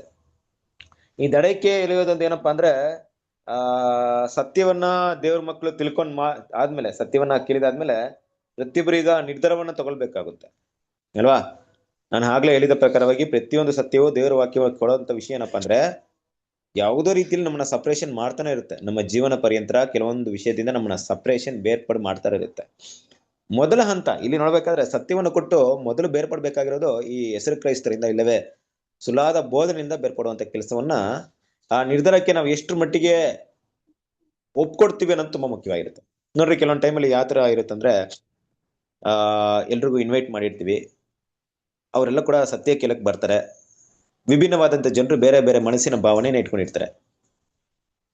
ಎಂತ ಭಾವನೆ ಇಟ್ಕೊಂಡಿರ್ತಾರೆ ಏನೋ ಗೊತ್ತಿಲ್ಲ. ಇಲ್ಲಿ ಕ್ಲಾಸ್ ಕರೀತಾ ಇದ್ರೆ ಒಳ್ಳೆ ಆಶೀರ್ವಾದ ಇರಬಹುದು, ಇಲ್ಲ ನಮ್ಗೇನೋ ಸಿಗಬಹುದು, ಇಲ್ಲ ನಮ್ಮ ಜೀವನದಲ್ಲಿ ಒಳ್ಳೆ ಕಾರ್ಯಗಳು ನಡೀಬಹುದು, ದೇವರ ಅದ್ಭುತ ಕಾರ್ಯಗಳು ಮಾಡ್ಬೋದು. ಆ ಅದ್ಭುತ ಕೂಟಗಳಂತ ಇದೊಂದು ಕೂಟ ಇರ್ಬೋದು. ಇನ್ಯಾವುದೋ ಮನೋಭಾವನೆಯಲ್ಲಿ ಬರ್ತಾರೆ. ಬರ್ತಾ ಕೇಳ್ತಾ ಅವ್ರಿಗೆ ಏನಾಗುತ್ತಂದ್ರೆ, ಇನ್ ಕೆಲವರಿಗೆ ಎಲ್ಲೆಲ್ಲ ಕಷ್ಟವಾಗುತ್ತಂದ್ರೆ, ಕ್ರಿಸ್ತನ ಪಿತ ಹೆಸರಿಸರೆ, ನಾವು ಮಾತ್ರ ಪರಲೋಕಕ್ಕೆ ಹೋಗ್ತೀವಿ, ಬೇರೆಯವ್ರು ಯಾರು ಪರಲೋಕಕ್ಕೆ ಹೋಗ್ಬಾರ್ದು, ಅವರೆಲ್ಲ ನರಕಕ್ಕೆ ಹೋಗ್ಬೇಕು ಅಲ್ವಾ? ದೇವ್ರ ಮಾತು ಕೇಳಿಲ್ಲ ನೋಡ್ರಿ, ಅವರೆಲ್ಲ ಹಂಗೆ ಸಾಯ್ಬೇಕು, ಅವರು ಕಷ್ಟ ಪಡ್ಬೇಕು ಅಂತ ಭಾವನೆ ಕ್ರೈಸ್ತರ ಕೆಲವು ಜನರಿಗೆ ಇದ್ದೇ ಇದೆ. ಇವತ್ತರೆಗೂ ಹಂಗೆ ತಿಳ್ಕೊಂಡಿದ್ದಾರೆ ಅವರು. ನೀವೆಲ್ಲರೂ ಬೇರೆ ಧರ್ಮದವ್ರು ಎಲ್ಲರೂ ನರಕದಲ್ಲಿ ಹೋಗಿ ಬೇಯ್ತೀರಾ, ನಾವೆಲ್ಲ ಪರಲೋಕಕ್ಕೆ ಹೋಗ್ಬಿಡ್ತೀವಿ, ನಾವ್ ಅಲ್ಲಿ ಚೆನ್ನಾಗಿರ್ತೀವಿ, ನೀವು ಬೇಯ್ತಾ ಇರ್ತೀರ ಅಂದ್ಬಿಟ್ಟು. ನೋಡ್ರಿ ಆ ಹೃದಯ ನೋಡ್ರಿ ಹೇಗಿರುತ್ತೆ ಅವ್ರಿಗೆ. ಈ ವಿಮೋಚನ ಬಳಿ ಕೇಳಿದ ತಕ್ಷಣ ಅವ್ರಿಗೆ ಮೈಂಡ್ ಚೇಂಜ್ ಆಗ್ಬಿಡುತ್ತೆ. ಏನಪ್ಪಾ ಇದು, ನಾವೆಲ್ಲ ಹಿಂಗ್ ತಿಳ್ಕೊಂಡ್ಬಿಟ್ಟಿದೀವಿ, ಇವ್ರು ನೋಡಿದ್ರೆ ಎಲ್ರಿಗೂ ರಕ್ಷಣೆ ಇದಾರೆ ಅಂತ, ಮತ್ತೆ ನಾವ್ ಯಾಕೆ ಕ್ರೈಸ್ತರಾಗಿರ್ಬೇಕು? ಇವತ್ತು ನಮ್ಗೆ ಸ್ಪೆಷಲ್ ಇರೋದು, ಇವ್ರಿಗಿಲ್ವಲ್ಲ. ನೋಡ್ರಿ ಆ ಭಾವನೆ ಹೆಂಗಿರುತ್ತೆ ಅಂತ. ಅದ್ರಲ್ಲೇ ಅರ್ಧ ಹೋಗ್ಬಿಡ್ತಾರೆ ಕ್ರಿಸ್ತನ ಪಿತ ಹೆಸರಿದೆ. ಅವ್ರಿಗಾಗಲ್ಲ ನಿರ್ಧಾರ ತಗೊಳಕ್ಕಾಗಲ್ಲ, ಸತ್ಯಕ್ಕೋಸ್ಕರ ನಿಂತ್ಕೊಳಕ್ಕಾಗಲ್ಲ ಅಲ್ಲಿ. ಇನ್ನು ಕೆಲವೊಂದು ಹಂತ ಹೆಂಗಿರುತ್ತಂದ್ರೆ, ಅಲ್ಲಿಂದ ದಾಟ್ಕೊಂಡ್ ಬರ್ತಾರೆ ಅವರು. ಅಲ್ಲಿ ಬಂದು ಆತ್ಮ ಬಗ್ಗೆ ಮಾತಾಡಿದಾಗ ಹೋಯ್ತು. ಆತ್ಮ ಸಾಯಲ್ಲ ಅಂದಾಗ ಹೋಯ್ತು. ಆತ್ಮ ಸಾಯ್ಬೇಕು, ಆತ್ಮ ಸಾಯ್ಲೇಬಾರ್ದು, ಆತ್ಮ ಎಲ್ಲೋ ಒಂದ್ ಕಡೆ ಇರ್ಬೇಕು, ಆತ್ಮನ ನರಕದಲ್ಲಿ ಆಗ್ತಾ ಇರ್ಬೇಕು, ಬೇಯಿಸ್ತಾ ಇರ್ಬೇಕು ಅಲ್ವಾ. ಯಾವ್ದೇ ರೀತಿಯಲ್ಲಿ ನಾವ್ ಇರ್ಲೇಬೇಕು. ಅದೇಂಗ್ ಸತ್ತೋಗ್ಬಿಡುತ್ತೆ? ಸತ್ಯವೇದವೇ ಸತ್ತೋಗುತ್ತೆ ಅಂತ ಹೇಳಿದ್ರು ಕೂಡ ಅವ್ರಿಗೆ ಒಪ್ಕೊಳಕ್ ಇಷ್ಟ ಇರಲ್ಲ. ಆತ್ಮ ಸಾಯದೇ ಇರ್ಬೇಕು ಅಂತ ಅವ್ರು ಯೋಚನೆ ಮಾಡ್ತಾರೆ. ಅವ್ರು ಯೋಚನೆ ಮಾಡಿದಕ್ಕೋಸ್ಕರ ಅದೇನ್ ಆಗ್ಬಿಡಲ್ಲ, ಆದ್ರೂ ಅದನ್ನ ನಂಬಕ್ಕೆ ಇಷ್ಟ ಇರಲ್ಲ, ಅಲ್ಲಿಗೆ ಹೊರಟೋಗ್ತಾರೆ. ಈ ನರಕದ ಬಗ್ಗೆ ಮಾತಾಡಿದ್ರೆ ಹೊರಟೋಗ್ತಾರೆ. ತುಂಬಾ ಜನ ಹೊರಟೋಗುವಂತ ಡಾಕ್ಟ್ರಿನ್ ಯಾವ್ದು ಗೊತ್ತಾ? ಟ್ರಿನಿಟಿ, ತ್ರಯೇಕತ್ವ. ಅವ್ರಿಗೆ ಗೊಂದಲನೇ ಬೇಕು, ಆ ಗಲಿಬಿಲಿನೇ ಬೇಕು. ತಂದೆ, ಮಗ, ಪವಿತ್ರಾತ್ಮ ಮೂವರು ಒಬ್ರೆ. 1+1+1 = 1. ಹಂಗೆ ಇರ್ಬೇಕು. 1+1+1 = 3 ಆಗ್ಲೇಬಾರ್ದು. ಹಂಗೆ ಇರ್ಬೇಕು. ಅವ್ರಿಗೆ ಗೊಂದಲವಾದ ಸತ್ಯನೇ ಬೇಕು ಅವ್ರಿಗೆ. ಇಲ್ಲ ಇಲ್ಲ ಇಲ್ಲ, ನೀವು ಸುಳ್ಳು ಹೇಳ್ತಾ ಇದ್ದೀರ. ಎಷ್ಟೇ ಸ್ಪಷ್ಟವಾಗಿ ಹೇಳಿದ್ರು ಕ್ರಿಸ್ತನ ಪ್ರೀತಿಯ ಸರಸರೇ ಒಪ್ಕೊಳ್ಳಕ್ಕೆ ಇಷ್ಟನೇ ಆಗಿರಲ್ಲ ಕೆಲವ್ರಿಗಂತ. ನೋಡ್ರಿ, ಇದೆಲ್ಲ ಏನನ್ನ ಸೂಚಿಸ್ತಾ ಇದೆ ಅಂದ್ರೆ, ಕೆಲವರಂತ ಸತ್ಯವನ್ನ ಕೇಳಿದಾದ್ಮೇಲೆ ಕೆಲವು ನಿರ್ಧಾರ ತಗೊಳ್ಬೇಕಾದ್ರೆ ಸತ್ಯ ಅನ್ಸಿದ್ರು ಕೂಡ ನಿರ್ಧಾರ ತಗೊಳ್ಳಲ್ಲ. ದೇವ್ರಿಗೋಸ್ಕರ ಇಷ್ಟೊಂದು ವಿಷಯ ಬರ್ಬೇಕಾಗ್ಬಿಟ್ಟು ಇನ್ನೂ ಕೆಲವೊಂದು ಜನ ಎಲ್ಲಿ ಎಡವುತ್ತಾರ ಅಂದ್ರೆ, ಸಭೆ ಕ್ಲಾಸಲ್ಲಿ ಕರೆಯಲ್ಪಟ್ಟವರು, ಆಯ್ದುಕೊಳ್ಳಲ್ಪಟ್ಟವರು, ನಂಬಿಕಸ್ತರು ಅಲ್ವಾ. ನಾವ್ ಇಲ್ಲಿವರೆಗೆ ಏನ್ ತಿಳ್ಕೊಂಡ್ಬಿಟ್ಟಿದ್ವಿ? ಯೇಸು ಕ್ರಿಸ್ತ ನಂಬಿ ದೀಕ್ಷೆ ಮಾಡ್ಕೊಂಡ್ರೆ ಸಾಕು, ಪರಲೋಕಕ್ಕೆ ಹೋಗ್ತೀವಿ ಅಂದ್ಬಿಟ್ಟು. ಇವ್ರೇನಾದ್ರು ಹೊಸ ಬೋಧನೆ ತರ್ತಾ ಇದಾರಪ್ಪ. ಕರೆಯಲ್ಪಟ್ಟವರಾಗಿರ್ಬೇಕಂತೆ, ಅದ್ರಲ್ಲಿ ಆಯ್ದುಕೊಟ್ಟವರಾಗಿರ್ಬೇಕಂತೆ, ಅದ್ರಲ್ಲಿ ನಂಬಿಕಸ್ಥರು ಆಗಿರ್ಬೇಕಂತ. ಅಲ್ಲಿವರೆಗೆ ಯಾರೋ ಹೋಗಕ್ಕಾಗುತ್ತೆ? ಅಂತ ಲೈಫ್ ಬೇಡ. ನಮ್ಮನ್ನ ಸಜೀವ ಯಜ್ಞವಾಗಿ ಅರ್ಪಣೆ ಮಾಡುವಂತ ಲೈಫ್ ನಮ್ ಬೇಡವೇ ಬೇಡ. ನಮ್ ಕೈಯಲ್ಲಿ ಮಾಡಕ್ ಆಗೋದು ಇಲ್ಲ ಅಲ್ವಾ. ನಾವೇನ್ ಮಾಡ್ತೀವಿ? ಹಿಂಗೆ ಯೇಸು ಕ್ರಿಸ್ತ ನಂಬ್ತೀವಿ, ವಾರ ವಾರ ಸಭೆಗೆ ಹೋಗ್ತೀವಿ, ಬರ್ತೀವಿ, ಏನಿದೆ ಮಾಡ್ಕೊಂಡು ಹೋಗ್ತೀವಿ, ಅಷ್ಟೇ ಸಾಕು. ನಮ್ಗೆ ಪರಲೋಕ ಸಿಗುತ್ತೆ ಅಂತ ಆ ಬೋಧನೆ ಇದೆಯಲ್ಲ, ಅದೇ ಬೋಧನೆ ಸಾಕು. ಇದ್ಯಾವುದೋ ಹೊಸ ಬೋಧನೆ ಬೇಕಾಗಿಲ್ಲ. ಕ್ರಿಸ್ತನ ಪ್ರೀತಿಯ ಸಹೋದರರೇ, ಈ ರೀತಿಯಾಗಿ ದೇವರಿಗೋಸ್ಕರ ನಿಜವಾದ ಹೃದಯವನ್ನ ಈ ಸತ್ಯ ಸಪ್ರೇಟ್ ಮಾಡ್ಬಿಡುತ್ತೆ. ಈ ಬೋಧನೆ ಏನ್ ಮಾಡ್ಬಿಡುತ್ತೆ ಅಂದ್ರೆ ತಿಳಿಸ್ಕೊಟ್ಬಿಡುತ್ತೆ, ಸ್ಪಷ್ಟವಾಗಿ ತಿಳಿಸ್ಕೊಟ್ಬಿಡುತ್ತೆ. ಯಾರು ನಿಜವಾಗಿ ದೇವ್ರಿಗೋಸ್ಕರ ನಂಬಿಕಸ್ಥರಾಗಿದ್ರೆ, ಯಾರು ನಟನೆ ಮಾಡ್ತಾ ಇದಾರೆ, ಯಾರು ವೇಷ ಆಗ್ತಾ ಇದಾರೆ ಅಲ್ವಾ, ಯಾರು ಕಪಟಿಗಳು ಅನ್ನೋದು ಸತ್ಯವೇ ನಿರ್ಧಾರ ಮಾಡ್ಬಿಡುತ್ತೆ. ಸತ್ಯವನ್ನ ಕೇಳದೆ ಹೋದಾಗ ಅವರಿಗೆ ಅವ್ರ ಹೃದಯದ ಭಾವನೆಗಳೇ ಕಾರಣವಾಗುತ್ತೆ ಕ್ರಿಸ್ತನ ಪ್ರೀತಿಯ ಸಹೋದರರೇ. ಹೀಗಾಗಿ ಕೆಲವರಂತೂ ಏನ್ ಮಾಡ್ತಾರೆ ಅಂದ್ರೆ, ಈ ಸತ್ಯವನ್ನ ಕೇಳಿದಾದ್ಮೇಲೂ ಕೂಡ, ಸತ್ಯವನ್ನ ಅರ್ಥ ಮಾಡ್ಕೊಂಡ್ಮೇಲೂ ಕೂಡ ಏನ್ ಮಾಡ್ತಾರೆ, ಅವರು ಆ ಸತ್ಯಕ್ಕೆ ತಕ್ಕ ಹಾಗೆ ತಮ್ಮನ್ನ ಒಪ್ಪಿಸ್ಕೊಡಕ್ಕೆ ಸಾಧ್ಯತೆನೇ ಇರಲ್ಲ ಅಲ್ವಾ. ಏನ್ ಮಾಡ್ತಾರೆ ಅಂದ್ರೆ, ಅಲ್ಲಿಂದ ಸತ್ಯಕ್ಕೆ ಕಿವಿಗೊಡದೇನೆ ಹೋಗ್ಬಿಡ್ತಾರೆ. ದೇವರು ಇವತ್ತು ನಮ್ಮನ್ನು ಒಳ್ಳೆ ಮೀನುಗಳಾಗಿ ಪರಿಗಣಿಸಿದ್ದಕ್ಕೆ ದೇವರಿಗೆ ಕೃತಜ್ಞತೆ ಸಲ್ಲಿಸಬೇಕು ಕ್ರಿಸ್ತನ ಪ್ರೀತಿಯ ಸಹೋದರರೇ. ನಾವು ಆ ಒಳ್ಳೆ ಮೀನುಗಳ ಪಟ್ಟಿಯಲ್ಲಿ ಇದೀವಿ ಅನ್ನೋದು ಒಂದು ವಿಷಯ ಇದೆಯಲ್ಲ, ದೇವರಿಗೆ ತುಂಬಾ ಥ್ಯಾಂಕ್ಸ್ ಹೇಳ್ಬೇಕು. ಇದು ಸಾಧಾರಣವಾದಂತ ಒಂದು ವಿಷಯ ಅಲ್ಲ ಅಲ್ವಾ. ಸರ್ವ ಸೃಷ್ಟಿಗೂ, ಸರ್ವ ಲೋಕವನ್ನು ಸೃಷ್ಟಿ ಮಾಡಿದಂತ ನಮ್ಮ ತಂದೆಯ ದೇವರು ನಮ್ಮನ್ನ ನೋಡಿ ಕರೆದಿದ್ದಾರೆ ಅಂದ್ಮೇಲೆ ಅದು ಸಾಧಾರಣವಾದ ವಿಷಯ ಅಲ್ಲ. ನಮ್ಮನ್ನು ಕೂಡ ದೇವರು ಲೆಕ್ಕಕ್ಕೆ ತಗೊಂಡು, ನೀವು ನನ್ನ ಮಕ್ಕಳಾಗಿರೋದಕ್ಕೆ ಯೋಗ್ಯರು ಅಂತ ದೇವರು ನಮ್ಮನ್ನ ಸಪರೇಷನ್ ಮಾಡಿದ್ರಲ್ವಾ, ಅದು ಸಾಧಾರಣ ವಿಷಯವೇ ಅಲ್ಲ. ಆದ್ರಿಂದ ಇವತ್ತು ದೇವರ ಮಕ್ಕಳು ಇದನ್ನ ಅರ್ಥ ಮಾಡ್ಕೊಬೇಕು. ಯಾಕಂದ್ರೆ ಇದನ್ನ ಬೇರ್ಪಡಿಸುವವರು ಕಾರ್ಯ ಯಾರಿದಾರ ಅಂತ ನೋಡ್ಬೇಕಾದ್ರೆ ದೇವರ ಮಕ್ಕಳು ಸತ್ಯವನ್ನ ಹೇಳ್ಕೊಳ್ಳುವಂತ ಒಂದು ದೇವರ ಮಕ್ಕಳ ಮೂಲಕ ಈ ಸಪರೇಷನ್ ಏನಾಗ್ತಿದೆ, ಇಲ್ಲಿ ನಡೀತಾ ಇದೆ. ದೇವರ ವಾಕ್ಯಕ್ಕೆ ಕಿವಿಗೊಟ್ಟು ಅದರಲ್ಲಿ ಅದಕ್ಕೋಸ್ಕರ ತಮ್ಮನ್ನ ತ್ಯಾಗ ಮಾಡಿ ಅದ್ರಲ್ಲಿ ಬೆಳೆಯುವಂತ ಒಂದು ಕೆಲಸ ಈಗಲೂ ಕೂಡ ನಡೀತಾ ಇದೆ. ನೋಡ್ರಿ, ದೇವರು ಈ ಯುಗದ ಅಂತ್ಯವನ್ನ ಈ ಮೀನಿನ ಬಲೆಗೆ ಹೋಲಿಸಿದಾರೆ ಅಂದ್ರೆ, ದೇವ್ರ ಮಕ್ಕಳು ಅರ್ಥ ಮಾಡ್ಕೊಳ್ರಿ, ದೇವರು ಈ ಕೆಲಸವನ್ನು ಎಷ್ಟು ತೀವ್ರವಾಗಿ ಮಾಡ್ತಾ ಇದ್ದಾರೆ ಅಲ್ವಾ, ಎಷ್ಟು ಬೇಗ ಮಾಡ್ಬೇಕಂತ ಇಷ್ಟಪಡ್ತಾ ಇದ್ದಾರೆ. ಹಾಗಾಗಿ ನಾವು ಒಂದು ವಿಷಯವನ್ನ ಗ್ರಹಿಸ್ಕೊಳ್ಳೋಣ. ಏನಪ್ಪಾ ಅಂದ್ರೆ, ಈ ಒಳ್ಳೆ ಮೀನುಗಳು ಅಂತ ದೇವ್ರು ನಮ್ಮನ್ನ ಕರೆದಿದ್ಮೇಲೆ ನಮ್ಮಲ್ಲಿ ದೇವ್ರು ನೋಡಿದಂತ ಒಳ್ಳೆ ಗುಣಗಳಿಂದ ಅಲ್ಲ, ಬದಲಾಗಿ ದೇವರ ವಾಕ್ಯಕ್ಕೆ ನಾವು ಕಿವಿಗೊಟ್ಟದ್ರಿಂದ. ಆದ್ರೆ ದೇವ್ರು ನಮ್ಮನ್ನ ಕರೆದ್ಬಿಟ್ಟು ಏನಂತ ಯೋಚನೆ ಮಾಡ್ತಾ ಇದ್ರು ಗೊತ್ತಾ? ಇವರೆಲ್ಲರೂ ದೇವರ ವಾಕ್ಯಕ್ಕೆ ಕಿವಿಗೊಡೋರು ಮಾತ್ರ ಆಗಿರದೆ, ಅದೇ ವಾಕ್ಯವನ್ನ ತಮ್ಮ ಗುಣಗಳಲ್ಲಿ ಪರಿವರ್ತನೆ ಮಾಡೋರಾಗಿರ್ತಾರೆ ಅಂತ ಭರವಸೆ ನಮ್ಮ ಮೇಲೆ ಇಟ್ಕೊಂಡಿದ್ದಾರೆ. ಅದನ್ನ ಪ್ರೂವ್ ಮಾಡುವಂತ ಕೆಲಸ ನಮ್ಮ ಕೈಲಿದೆ. ಓಕೆನಾ? ಸೊ ಕಂಟಿನ್ಯೂ ಮಾಡೋಣ.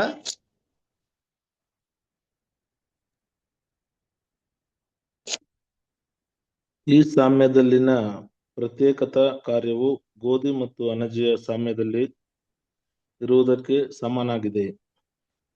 ಅದು ನಮಗೆ ಬಿತ್ತುವುದರ, ಕರೆಯುವುದರ, ಸ್ಥಗಿತಗೊಳಿಸುವ, ನಿರೀಕ್ಷೆ ಮಾಡುವುದನ್ನು ಮತ್ತು ಆ ಕಾರ್ಯಗಳಿಂದ ಕೊಯ್ಲಿಗೆ ಬದಲಾಯಿಸುವುದನ್ನು ಕಲಿಸಿಕೊಡುತ್ತದೆ. ಕರ್ತನ ಸೇವಕರುಗಳು ಆತನ ನಿರ್ದೇಶನದಲ್ಲಿ ಆ ರೀತಿಯಲ್ಲಿ ಕಾರ್ಯವನ್ನು ಬದಲಿಸುವರು. ಇವರು 2 ಸಾಮ್ಯಗಳಲ್ಲಿ ದೇವದೂತರುಗಳೆಂದು ಹೆಸರುಳ್ಳವರಾಗಿದ್ದಾರೆ. ಅವರುಗಳು ಆತನ ವಿಶೇಷ ಸಂದೇಹ ವಾಹಕರಾಗಿದ್ದಾರೆ. ಕರುಗಳು ಅವುಗಳು ಆತನ ನಿಷ್ಠಾವಂತ ಶಿಷ್ಯರುಗಳಾಗಿದ್ದು ಅವರು ಬಹು ನಮ್ರತೆಯಿಂದ ನಡೆಯುವರು ಮತ್ತು ಕರ್ತನ ಹತ್ತಿರವಿದ್ದು ಆತನ ಯೋಜನೆಗಳನ್ನು ಶ್ರದ್ಧೆಯಿಂದ ತಿಳಿಯಲು ಮತ್ತು ಆತನ ಕಾರ್ಯದಲ್ಲಿ ಸಹಕರಿಸಲು ಬಯಸುವವರಾಗಿದ್ದು ಅವರನ್ನು ಆತನ ಸಮಯದ ಮತ್ತು ಕಾಲದ ಗುಟ್ಟುಗಳನ್ನು ಮರೆಮಾಡಿ ಅವರನ್ನು ಕತ್ತಲಲ್ಲಿ ಬಿಟ್ಟಿರುವುದಿಲ್ಲ.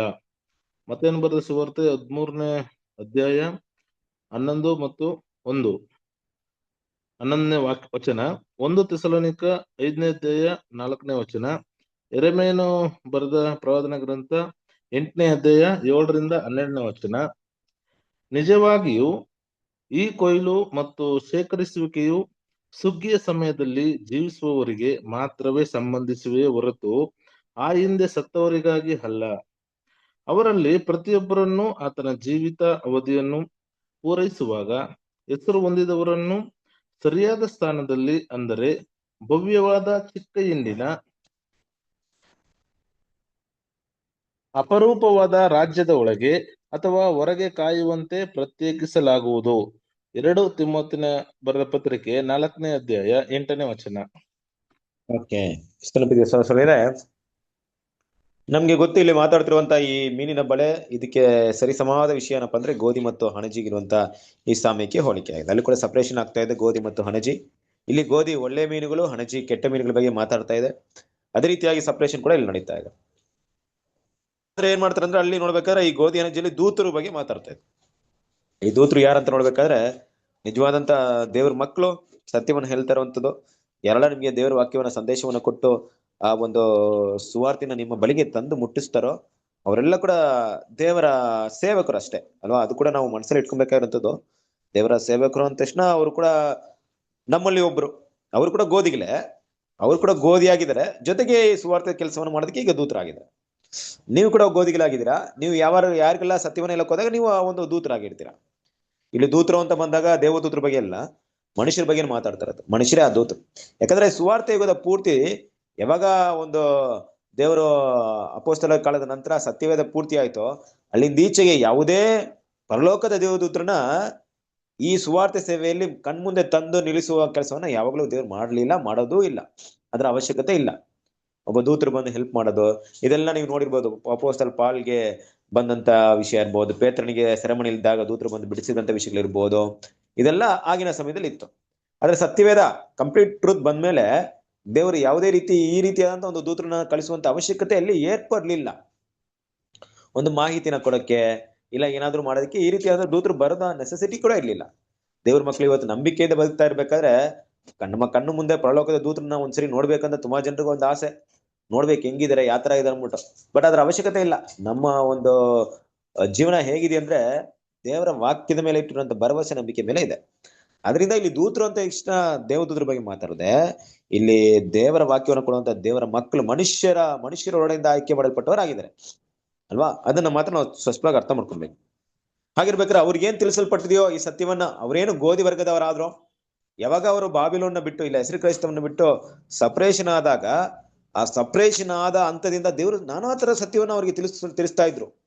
ನೋಡ್ರಿ, ಇವಾಗ ನಾವಾಗ್ಲಿ ನೀವಾಗ್ಲಿ ಒಂದ್ ವೇಳೆ ಆ ಒಂದು ಹೆಸರು ಕ್ರೈಸ್ತರಿಂದ ಸಪರೇಟ್ ಆಗದೆ ಇದ್ರೆ ಇಷ್ಟೊಂದು ಸತ್ಯ ತಿಳ್ಕೊಳಕ್ಕೆ ಸಾಧ್ಯತೆ ಇತ್ತಾ? ನಿಮ್ಗೆ ಸಾಧ್ಯತೆ ಇರಲಿಲ್ಲ. ನೀವು ತಿಳ್ಕೊಳ್ತಾ ಇರ್ಲಿಲ್ಲ, ನೀವು ಬರ್ತಾನೆ ಇರ್ಲಿಲ್ಲ. ದೇವ್ರು ನಿಮ್ಗೆ ಇದಕ್ಕೆ ಈ ರೀತಿಯಾದಂತ ಒಂದು ಆಹಾರ ಕೊಡ್ತಾನೂ ಇರ್ಲಿಲ್ಲ. ಆದ್ರೆ ಇವತ್ತು ಕೊಡ್ತಾ ಇದ್ದಾರೆ ಅಂದ್ರೆ ಕಾರಣವೇನೋ ಅದನ್ನ ಬಿಟ್ಟು ಬಂದಿದ್ದೀರಾ. ಹಾಗೆ ತಿಳ್ಕೊಂಡಿರೋ ನಿಮ್ಗೆ ಏನ್ ಅನ್ಸುತ್ತೆ? ಇನ್ನು ಕೂಡ ಗೋಧಿಗಳಿದ್ದಾರೆ ಅಲ್ಲಿ, ಆ ಗೋಧಿಗಳಿಗೆ ತಿಳಿಸ್ಬೇಕು ಅನ್ಸುತ್ತೆ. ಅವಾಗ ನೀವು ತಿಳಿಸ್ತೀರಾ. ಅವಾಗ ನೀವು ಒಬ್ಬ ದೂತರಾಗಿರ್ತೀರ. ಅವ್ರಿಗೆ ತಮ್ಮ ದೂತರನ್ನ ದೇವ್ರ ಕಳಿಸಿ ಏನ್ ಮಾಡ್ತಾರೆ? ಸಪರೇಷನ್ ಮಾಡ್ತಾರೆ, ಕೊಯ್ತಾರೆ ಅಂತ ಕೆಲಸ ನೋಡ್ಬೇಕಾದ್ರೆ ನೀವು ಕೂಡ ಒಬ್ಬ ದೂತರಾಗಿರ್ತೀರಾ ಅನ್ನೋದು ವಿಷಯವನ್ನ ಇಲ್ಲಿ ನೋಡ್ತೀವಿ. ಹಾಗೆ ನೋಡ್ಬೇಕಾದ್ರೆ ಕ್ರಿಸ್ತನ ಪಿತೇಸರಸರೇ, ಇಲ್ಲಿರುವಂತಹ ಒಂದು ಕೊಯ್ಲು ಮತ್ತೆ ಶೇಖರಿಸುವಂತ ಒಂದು ಕೆಲಸ ಆ ಸಮಯದಲ್ಲಿ ಇರುವಂತ ದೇವರ ಮಕ್ಕಳ ಮಧ್ಯದಲ್ಲಿ ನಡೀತಾ ಇದೆಯೋ ಹೊರತು ಹಿಂದೆ ಸತ್ತೋಗಿದ್ರಲ್ವಾ ಅವ್ರಿಗೆಲ್ಲ ನಡೀತಾ ಇದೆ ಅಂತ ಅರ್ಥ ಅಲ್ಲ. ಏನ್ ಅರ್ಥ ಅಲ್ಲ ಅಂದ್ರೆ ಕ್ರಿಸ್ತನ ಪಿತೇಸರಸರೇ, ಹಿಂದೆ ಸತ್ತೋಗಿರುವಂತ ದೇವ್ರ ಮಕ್ಕಳು ಕೂಡ ಈ ಒಂದು ಭಾಗದಲ್ಲಿ ಬರ್ತಾರೆ, ಇದನ್ನ ಸಪರೇಷನ್ ಭಾಗದಲ್ಲಿ ಬರ್ತಾರೆ ಅಂದ್ಬಿಟ್ಟು ತಪ್ಪಾಗಿ ಅರ್ಥ ಮಾಡ್ಕೊಳಂಗಿಲ್ಲ ಅಲ್ವಾ. ಅವ್ರು ಕೂಡ ಗೋಧಿಗಳೇ, ಇಲ್ಲ ಅಂತಲ್ಲ, ಅವ್ರು ಕೂಡ ದೇವ್ರ ಮಕ್ಕಳೇ. ಆದ್ರೆ ಮರಣ ಹೊಂದಿದವರ ಮಧ್ಯದಲ್ಲಿ ನಡೆಯುವಂತ ಸಪರೇಷನ್ ಇದೆಲ್ಲ. ಈ ಸುವಾರ್ತೆ ಯುಗದಲ್ಲಿ ಅಂತ್ಯದಲ್ಲಿ ಈಗ ನಡೀತಿರುವಂತ ಒಂದು ಸಪರೇಷನ್ ಏನಪ್ಪಾ ಅಂದ್ರೆ, ಈ ಕಾಲದಲ್ಲಿ ನಿಮ್ಗೆ ಸಿಕ್ತಿರುವಂತ ಟ್ರೂತ್ ಇದೆಯಲ್ಲ, ಈ ಟ್ರೂತ್ 6ನೇ ಕಾಲದ ಸಭೆ ಆಗಿರ್ಬೋದು, 5ನೇ ಕಾಲದ ಸಭೆ ಆಗಿರ್ಬೋದು, ಇಲ್ಲ ಆರಂಭ ಕಾಲದ ಸಭೆ ಇರ್ಬೋದು, ಯಾರಿಗೂ ಕೂಡ ಸಿಗ್ಲಿಲ್ಲ ಇಷ್ಟು ಕ್ರಿಸ್ಟಲ್ ಕ್ಲಿಯರ್ ಆಗಿ, ಇಷ್ಟು ಏನನ್ಬೋದು ಪಾರದರ್ಶಕವಾಗಿ ಎಲ್ರಿಗೂ ಸ್ಪಷ್ಟವಾಗಿ ಅರ್ಥ ಮಾಡ್ಕೊಳ್ಳೋ ರೀತಿಯಲ್ಲಿ ಇರುವಂತಹ ಈ ಸತ್ಯ ಹಿಂದೆಂದು ಕೂಡ ಯಾರಿಗೂ ಏನಾಗ್ಲಿಲ್ಲ, ಸಿಗ್ಲಿಲ್ಲ. ಕ್ರಿಸ್ತನ ಪ್ರೀತಿಯ ಸಹೋದರರೇ, ಆದ್ರಿಂದ ದೇವ್ರ ಮಕ್ಳಿಗೆ ಗ್ರಹಿಸ್ಕೊಳ್ಳುವಂತ ವಿಷಯ ಏನಪ್ಪಾ ಅಂದ್ರೆ, ಇದು ಈ ಒಂದು ಸಮಯದಲ್ಲಿ ಯಾರೊಬ್ರು ಆ ಒಂದು ಕರೆಯನ್ನ ಕೇಳಿ ಬರ್ತಾ ಇದ್ರೋ ಅವ್ರಿಗೆ 2 ರೀತಿಯಾದಂತ ಒಂದು ಅವಕಾಶ ಇದೆ. ಮೊದಲನೇದಾಗಿ ಆ ಒಂದು ಒಳ್ಳೆ ಮೀನುಗಳಾಗಿ ಅವ್ರೇನ್ ಮಾಡ್ತಾರೆ, ಆಯ್ಕೆ ಮಾಡಲ್ಪಟ್ಟು ಆ ಒಂದು ಸುವಾರ್ಥ ಯುಗದ ಪೂರ್ತಿ ಆ ಚಿಕ್ಕ ಹಿಂಡು ಅನ್ನುವಂತ ಒಂದು ದೇವರ ಆಯ್ಕೆ ಮಾಡುವಂತ ಒಂದು ಜನರ ಒಂದು ಅಂಗ ಆಗುವುದಕ್ಕೆ ಅವರು ತಮ್ಮ ಗುಣಗಳನ್ನ ಬದಲಾವಣೆ ಮಾಡುವಂತವರಾಗಿರ್ತಾರೆ. ತಮ್ಮ ಗುಣಗಳನ್ನ ಕ್ರಿಸ್ತನ ಸಾರ್ಪಣೆ ಬೆಳೆಸ್ಕೊಳ್ಳಾಗಿರ್ತಾರೆ. ಬೆಳೆಸಿದಾದ್ಮೇಲೆ ಕ್ರಿಸ್ತನ ಜೊತೆಗೆ ಆಳ್ವಿಕೆ ಮಾಡೋರು ಆಗಿರ್ತಾರೆ. ಈ ರಾಜ್ಯದ ಒಳಗೆ ಹೊರಗೆ ಅನ್ನೋಂಥ ವಿಷಯವನ್ನ ನಾವು ನೋಡ್ಬೋದು. ರಾಜ್ಯದ ಹೊರಗೆ ಅಂತ ಹೇಳಿದಾಗ ನಾವು ಇನ್ನು ಮಾಂಸದಲ್ಲಿದ್ದೀವಿ, ರಾಜ್ಯದ ಒಳಗೆ ಅಂದಾಗ ನಾವು ರೂಪಾಂತರವನ್ನು ಹೊಂದ್ಕೊಂಡಿರ್ತೀವಿ. ಈ ರೀತಿಯಾಗಿ ಇಂಥ ಒಂದು ಕೆಲಸವನ್ನು ಮಾಡೋದಕ್ಕೆ ದೇವ್ರೇನ್ ಮಾಡ್ತಾ ಇದಾರೆ, ಇವತ್ತು ಕರೀತಾ ಇದ್ರ ಅನ್ನೋ ವಿಷಯವನ್ನ ನಾವು ನೋಡ್ಬೋದು. ಓಕೆನಾ? ಸೊ ಕಂಟಿನ್ಯೂ ಮಾಡೋಣ.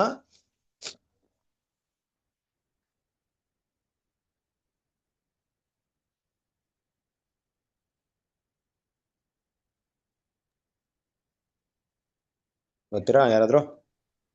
ಮೊದಲೇ ಬ್ರದರ್ ಓದಿ ಓದಿ ಬ್ರದರ್. ಓದಿ ಸಿಸ್ಟರ್ ನೀವೇ.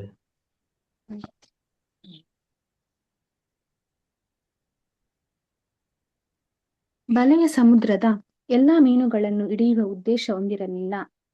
ಮಹಾಬೆಸ್ತನಾದ ನಮ್ಮ ಕರ್ತನು ಅದನ್ನು ನಿರ್ದಿಷ್ಟವಾದ ಸಂಖ್ಯೆಯ ವಿಶೇಷ ಜಾತಿಯ ಮೀನುಗಳನ್ನು ಮಾತ್ರವೇ ಹಿಡಿಯುವಂತೆ ಅದನ್ನು ವಿನ್ಯಾಸಗೊಳಿಸಿದ್ದಾನೆ. ಅದರೊಂದಿಗೆ ಬೇರೆ ಅನೇಕ ಜಾತಿಯ ಮೀನುಗಳು ಸೇರಿಕೊಂಡರೆ ಚಿಂತಿಲ್ಲ, ಮತ್ತು ಬಯಸಿದ ವಿಶಿಷ್ಟ ಬಗೆಯವು ಪೂರ್ಣ ಸಂಖ್ಯೆಯಲ್ಲಿ ಬಲೆಯನ್ನು ಪ್ರವೇಶಿಸಿದ ನಂತರ ಬೇರ್ಪಡಿಸುವ ಕಾರ್ಯಕ್ಕಾಗಿ ದಡಕ್ಕೆ ತರಲು ಆದೇಶಿಸಲಾಗುವುದು.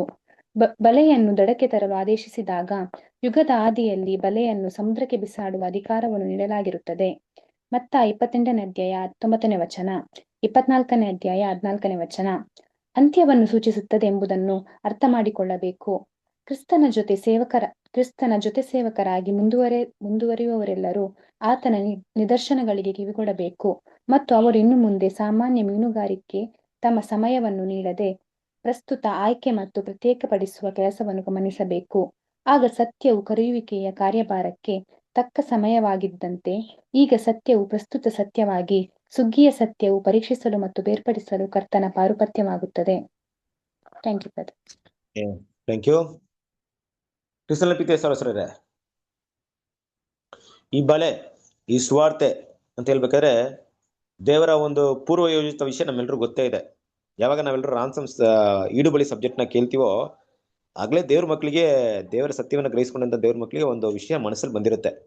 ಏನಂತ ಬಂದಿರುತ್ತೆ, ಇಲ್ಲಿವರೆಗೂ ನಾವು ಬೇರೆ ಕ್ರೈಸ್ತರು ಮಾತ್ರ ಪರಲೋಕದ ಕರೆ ಇತ್ತು ಅಂತ ತಿಳ್ಕೊಂಡಿದೀವಿ, ಅಂದ್ರೆ ನಿತ್ಯ ಜೀವ ಸಿಗುತ್ತೆ ಅಂತ ತಿಳ್ಕೊಂಡಿದೀವಿ. ಆದ್ರೆ ದೇವರ ಯೋಜನೆಯಲ್ಲಿ ಹಾಗಿಲ್ಲ. ನಿಜವಾದ ದೇವ್ರ ಮಕ್ಕಳು ಪರಲೋಕದಲ್ಲಿ ಹೋಗ್ತಾರೆ, ಮತ್ತೆ ಭೂಲೋಕದಲ್ಲಿ ಇರುವಂತಹ ಪ್ರತಿಯೊಬ್ಬರು ಕೂಡ ದೇವ್ರ ರಕ್ಷಣೆ ಮಾರ್ಗವನ್ನು ಇಟ್ಟಿದ್ದಾರೆ. ಅದು ನಮ್ಮ ಕರ್ತನಾದ ಯೇಸು ಕ್ರಿಸ್ತನ ವಿಮೋಚನಾ ಬಲಿಯ ಮೂಲಕ ಇದೆ ಅಂತ ನಾವು ಅರ್ಥ ಮಾಡ್ಕೊಂಡ್ವಿ. ಹಾಗೆ ಅರ್ಥ ಮಾಡ್ಕೊಂಡ್ಮೇಲೆ ದೇವ್ರ ಮಕ್ಕಳು ಇನ್ನೊಂದು ಮುಖ್ಯವಾದ ವಿಷಯನೂ ಕೂಡ ಅರ್ಥ ಮಾಡ್ಕೊಂಡಿದ್ವಿ. ಈ ಸುವಾರ್ಥ ಈಗ ಇರೋದು ಬೇರೆ ಚಿಕ್ಕ ಹಿಂಡಿನ ಆಯ್ಕೆ ಮಾಡಕ್ ಮಾತ್ರವೇ ಇದೆ, ಬೇರೆ ಯಾವುದೇ ಉದ್ದೇಶ ದೇವ್ರದಿಲ್ಲ ಅಂತ ಅರ್ಥ ಮಾಡ್ಕೊಂಡ್ವಿ. ದೇವ್ರೇನ್ ಮಾಡ್ತಾರೆ, ಇಡೀ ಲೋಕವನ್ನ ಬದಲಾವಣೆ ಮಾಡೋದಾಗ್ಲಿ, ಮತಾಂತರ ಮಾಡೋದಾಗ್ಲಿ, ಕನ್ವರ್ಟ್ ಮಾಡೋದಾಗ್ಲಿ, ಇದು ಯಾವುದೇ ಪ್ಲಾನ್ ಇಲ್ಲ. ಇವತ್ತು ಕ್ರೈಸ್ತರು ಮಾಡುವಂತ ತಪ್ಪಾದ ಕೆಲಸಕ್ಕೆ ಗೌರ್ಮೆಂಟ್ ಕೂಡ ಅದಕ್ಕೆ ರಿಜಿಸ್ಟ್ರೇಷನ್ ಆಗ್ತಾ ಇದೆ. ಯಾಕಂದ್ರೆ ಅದು ಪ್ಲಾನ್ ಅಲ್ಲೇ ಇಲ್ಲ, ದೇವ್ರ ಪ್ಲಾನ್ ಅಲ್ಲಿ ಇಲ್ಲ. ಕ್ರೈಸ್ತರು ಎಷ್ಟರ ಮಟ್ಟಿಗೆ ತಪ್ಪಾಗಿ ತಿಳ್ಕೊಂಡ್ಬಿಟ್ಟಿದ್ದಾರೆ ಅಂದ್ರೆ, ಇಡೀ ಲೋಕವನ್ನ ಹೇಗಾದ್ರೂ ಏನ್ ಮಾಡ್ಬೇಕು, ಕನ್ವರ್ಟ್ ಮಾಡ್ಬೇಕು ಅಲ್ವಾ. ಇಡೀ ಭಾರತ ದೇಶವನ್ನ ಕ್ರೈಸ್ತ ದೇಶವಾಗಿ ಮಾಡ್ಕೊಳ್ಬೇಕು, ಇಲ್ಲಿ ನಮ್ಮ ಊರನ್ನೇ ಕ್ರೈಸ್ತರಾಗಿ ಮಾಡ್ಕೊಳ್ಬೇಕು. ಬಲವಂತವಾಗಿ ಏನಾದ್ರೂ ಹೇಳಿ ಅವರಿಗೆ ಯೇಸು ಕ್ರಿಸ್ತನ ನಂಬಿ ದೀಕ್ಷೆಯನ್ನು ಕೊಡಿಸ್ಬಿಟ್ರೆ ಸಾಕಪ್ಪ ಅನ್ನೋ ಮಟ್ಟಿಗೆ ತಪ್ಪಾಗಿ ಅರ್ಥ ಮಾಡ್ಕೊಂಡಿದ್ದಾರೆ. ಬಟ್ ದೇವರ ಚಿತ್ತದಲ್ಲಿ ಆ ತರ ಇದೆಯಾ ಅಂದ್ರೆ ಆ ತರ ಇಲ್ವೇ ಇಲ್ಲ. ಯೇಸು ಕ್ರಿಸ್ತನ ಹೇಳಿದ ಪ್ರಕಾರವಾಗಿ ಒಬ್ಬನನ್ನು ಹಿಂಬಾಲಿಸುವುದಕ್ಕೆ ಮನಸ್ಸಿದ್ದರೆ ತನ್ನನ್ನು ನಿರಾಕರಿಸಿ ತನ್ನ ಶಿಲುಬೆಯನ್ನು ಹೊತ್ತುಕೊಂಡು ಮರಣ ಪರ್ಯಂತ ತನ್ನ ಹಿಂಬಾಲಿಸಬೇಕು ಅಂತ ಹೇಳಿದ್ರು ಕ್ರಿಸ್ತನ ಪ್ರೀತಿಯ ಸಹೋದರರೇ. ಇದು ನಿಬಂಧನೆ. ಈ ನಿಬಂಧನೆಯನ್ನು ಫಾಲೋ ಮಾಡೋರು ಮಾತ್ರ ಬರ್ಬೋದು ಅಂತಾನೆ ಹೇಳಿದ್ರು, ಹೊರತು ಎಲ್ರು ಬನ್ನಿ ಅಂತ ಯಾವಾಗಲೂ ಬಲವಂತವಾಗಿ ಕರೀಲಿಲ್ಲ. ಹಾಗಾಗಿ ಇದೇ ದೇವರ ಈ ಸುವಾರ್ಥ ಯುಗದ ಅಂತ್ಯದಲ್ಲಿ ಇರುವಂತ ಸಭೆ ಒಂದು ಮೀನಿನ ಬಲೆಯ ಕೆಲಸ ಕೂಡ. ಮೀನು ಆ ಬಲೆ ಏನಕ್ಕಪ್ಪ ಹಾಕಲ್ಪಡ್ತು ಅಂದ್ರೆ ಎಲ್ರನ್ನೂ ಕರಿಬೇಕಂದ್ರೆ ಎಲ್ಲಾ ಮೀನುಗಳು ಎಳಿಬೇಕಂತಿಲ್ಲ. ಒಳ್ಳೆ ಮೀನುಗಳು ಮಾತ್ರ ಬೇಕಾಯ್ತು. ಆದ್ರೆ ಈ ಒಳ್ಳೆ ಮೀನುಗಳು ಕರಿಬೇಕಾದ್ರೆ ಕೆಲವೊಂದು ಕೆಟ್ಟ ಮೀನುಗಳು ಒಳಗಡೆ ಸೇರ್ಕೊಳಕ್ ಶುರು ಮಾಡ್ತು. ಹಾಗಂತ ದೇವ್ರ ಏನ್ ಮಾಡಿಲ್ಲ, ಅದ್ರ ಬಗ್ಗೆ ಏನು ದೊಡ್ಡದಾಗಿ ಚಿಂತೆ ಮಾಡಕ್ ಹೋಗ್ಲಿಲ್ಲ ಅಲ್ವಾ. ಬರ್ಲಿ ಹೆಂಗಿದ್ರು ದಡ ಇದೆಯಲ್ಲ, ದಡದಲ್ಲಿ ಸಪರೇಷನ್ ಮಾಡೋಣ ಅಷ್ಟೇ ದೇವ್ರ ಪ್ಲಾನ್ ಅಲ್ಲಿ ಇತ್ತು. ಎಲ್ಲಾ ಮೀನುಗಳು ಒಳಗೆ ಸೇರಿತ್ತು. ಫಾರ್ ಎಕ್ಸಾಂಪಲ್ 100 ಒಳ್ಳೆ ಮೀನು ಬೇಕಾಯ್ತು, 99 ಒಳ್ಳೆ ಮೀನುಗಳಿದೆ, ಒಂದೇ ಒಂದು ಒಳ್ಳೆ ಮೀನು ಬೇಕು. ಆ ಒಳ್ಳೆ ಮೀನು ಹಿಡಿಯಕ್ಕೆ ಇನ್ನೂ ಹಲವಾರು ಕೆಟ್ಟ ಮೀನುಗಳು ಕೂಡ ಹೊರಗಡೆ ಬಂತು ಅಂತ ಇಟ್ಕೊಳ್ಳಿ. ಬರ್ಲಿ, ಆ ಒಳ್ಳೆ ಮೀನು ಬರೋವರೆಗೆ ಎಷ್ಟು ಕೆಟ್ಟ ಮೀನುಗಳು ಬರುತ್ತೋ ಬರ್ಲಿ ಅಂತ ಅದೇ ದೇವ್ರೇನ್ ಮಾಡಿದ್ರು, ಬಿಟ್ರು. ಯಾಕಂದ್ರೆ ಆ ಸಂಖ್ಯೆ ಕಂಪ್ಲೀಟ್ ಆಗೋವರೆಗೂ ಜೊತೆಗೆ ಎಷ್ಟು ಬೇಕಾದ್ರೂ ಕೆಟ್ಟ ಮೀನು ಬರ್ಲಿ, ನಮ್ಗೆ ಬೇಕಾಗಿರೋ 100 ಒಳ್ಳೆ ಮೀನು ಅಷ್ಟನ್ನ ಮಾತ್ರ ತಗೊಳ್ಳೋಣ ಅಂದ್ಬಿಟ್ಟು ದೇವ್ರ ಪ್ಲಾನ್ ಇತ್ತು. ಹಾಗಾಗಿ ದೇವ್ರೇನ್ ಮಾಡಿದ್ರು, ಅದನ್ನ ದಡಕ್ಕೆ ತಗೊಂಡು ಅದನ್ನ ಸಪರೇಷನ್ ಮಾಡುವಂತ ಕೆಲಸವನ್ನ ದೇವ್ರು ಮಾಡಿದ್ರು. ಹೇಗಿದ್ರು ಮತ್ತೆ ಏನ್ ಮಾಡ್ತಾರೆ, ಕೆಟ್ಟ ಮೀನುಗಳನ್ನ ಅದೇ ಒಂದು ಸಮುದ್ರಕ್ಕೆ ಬಿಸಾಡ್ಬಿಡ್ತಾರೆ. ಬೇಕಾಗಿಲ್ಲ, ಕೆಟ್ಟ ಮೀನುಗಳು ಬೇಕಾಗಿಲ್ಲ. ದೇವ್ರು ಬೇಕಾಗಿರೋದು ಒಳ್ಳೆ ಮೀನುಗಳು ಮಾತ್ರ. ಹಾಗಿರ್ಬೇಕಾದ್ರೆ ಈ ಒಂದು ಯುಗದ ಒಂದು ಕೆಲಸ ಕೂಡ ಇದೇ ಆಗಿರುತ್ತೆ ಕ್ರಿಸ್ತನ ಪ್ರೀತಿಯ ಸರಸರೇ. ಇವತ್ತು ನಾವು ಹೋಗಿ ಒಬ್ಬರಿಗೆ ಸುವಾರ್ತೆನ ಹೇಳಿ ಅವ್ರನ್ನ ಕರ್ಕೊಂಡ್ಬರೋದು ಬಹಳ ಮುಖ್ಯವಾದ ವಿಷಯ ಆಗಿದ್ರು ಕೂಡ, ಅದಕ್ಕಿಂತ ಬಹಳ ಮುಖ್ಯವಾದ ವಿಷಯ ಏನಪ್ಪಾ ಅಂದ್ರೆ, ಅವರು ಕೊನೆ ತನಕ ನಂಬಿಕಸ್ಥರಾಗಿರೋದು ತುಂಬಾ ಮುಖ್ಯವಾದ ವಿಷಯ. ಆ ವಿಷಯನ ಅವ್ರಿಗೆ ಸ್ಪಷ್ಟವಾಗಿ ತಿಳಿಪಡಿಸ್ಬೇಕಾಗುತ್ತೆ. ಬನ್ರಿ ಯೇಸು ಕ್ರಿಸ್ತನ ನಂಬ್ರಿ, ಆತನೇ ರಕ್ಷಕನು ಅಂತ ಹೇಳಿದಾಗ ಅದನ್ನ ನಂಬೋದಕ್ಕೆ ಇವತ್ತು ಪ್ರಪಂಚದ 3/4 ಭಾಗ ಕ್ರೈಸ್ತರಿದ್ದಾರೆ. ಪ್ರಪಂಚದಲ್ಲಿ 30% ಅಂದ್ರೆ 1/4 ಭಾಗಕ್ಕಿಂತ ಹೆಚ್ಚು ಕ್ರೈಸ್ತರೇ ಇದ್ದಾರೆ ಅಲ್ವಾ. ಸಾಗಿರ್ಬೇಕಾದ್ರೆ ಆ ರೀತಿಯಂತ ಕೆಲಸ ಮಾಡುವಂತ ಒಂದು ವಿಷಯ ನಮ್ಗೆ ಬೇಕಾಗಿಲ್ಲ. ಅದು ನಾವು ತಪ್ಪಾಗಿ ಸತ್ಯವನ್ನ ಅರ್ಥ ಮಾಡ್ಕೊಂಡಿದ್ದಾಗ ಈ ರೀತಿ ಕಷ್ಟಗಳನ್ನ ಪಡ್ತಾ ಇದ್ವಿ.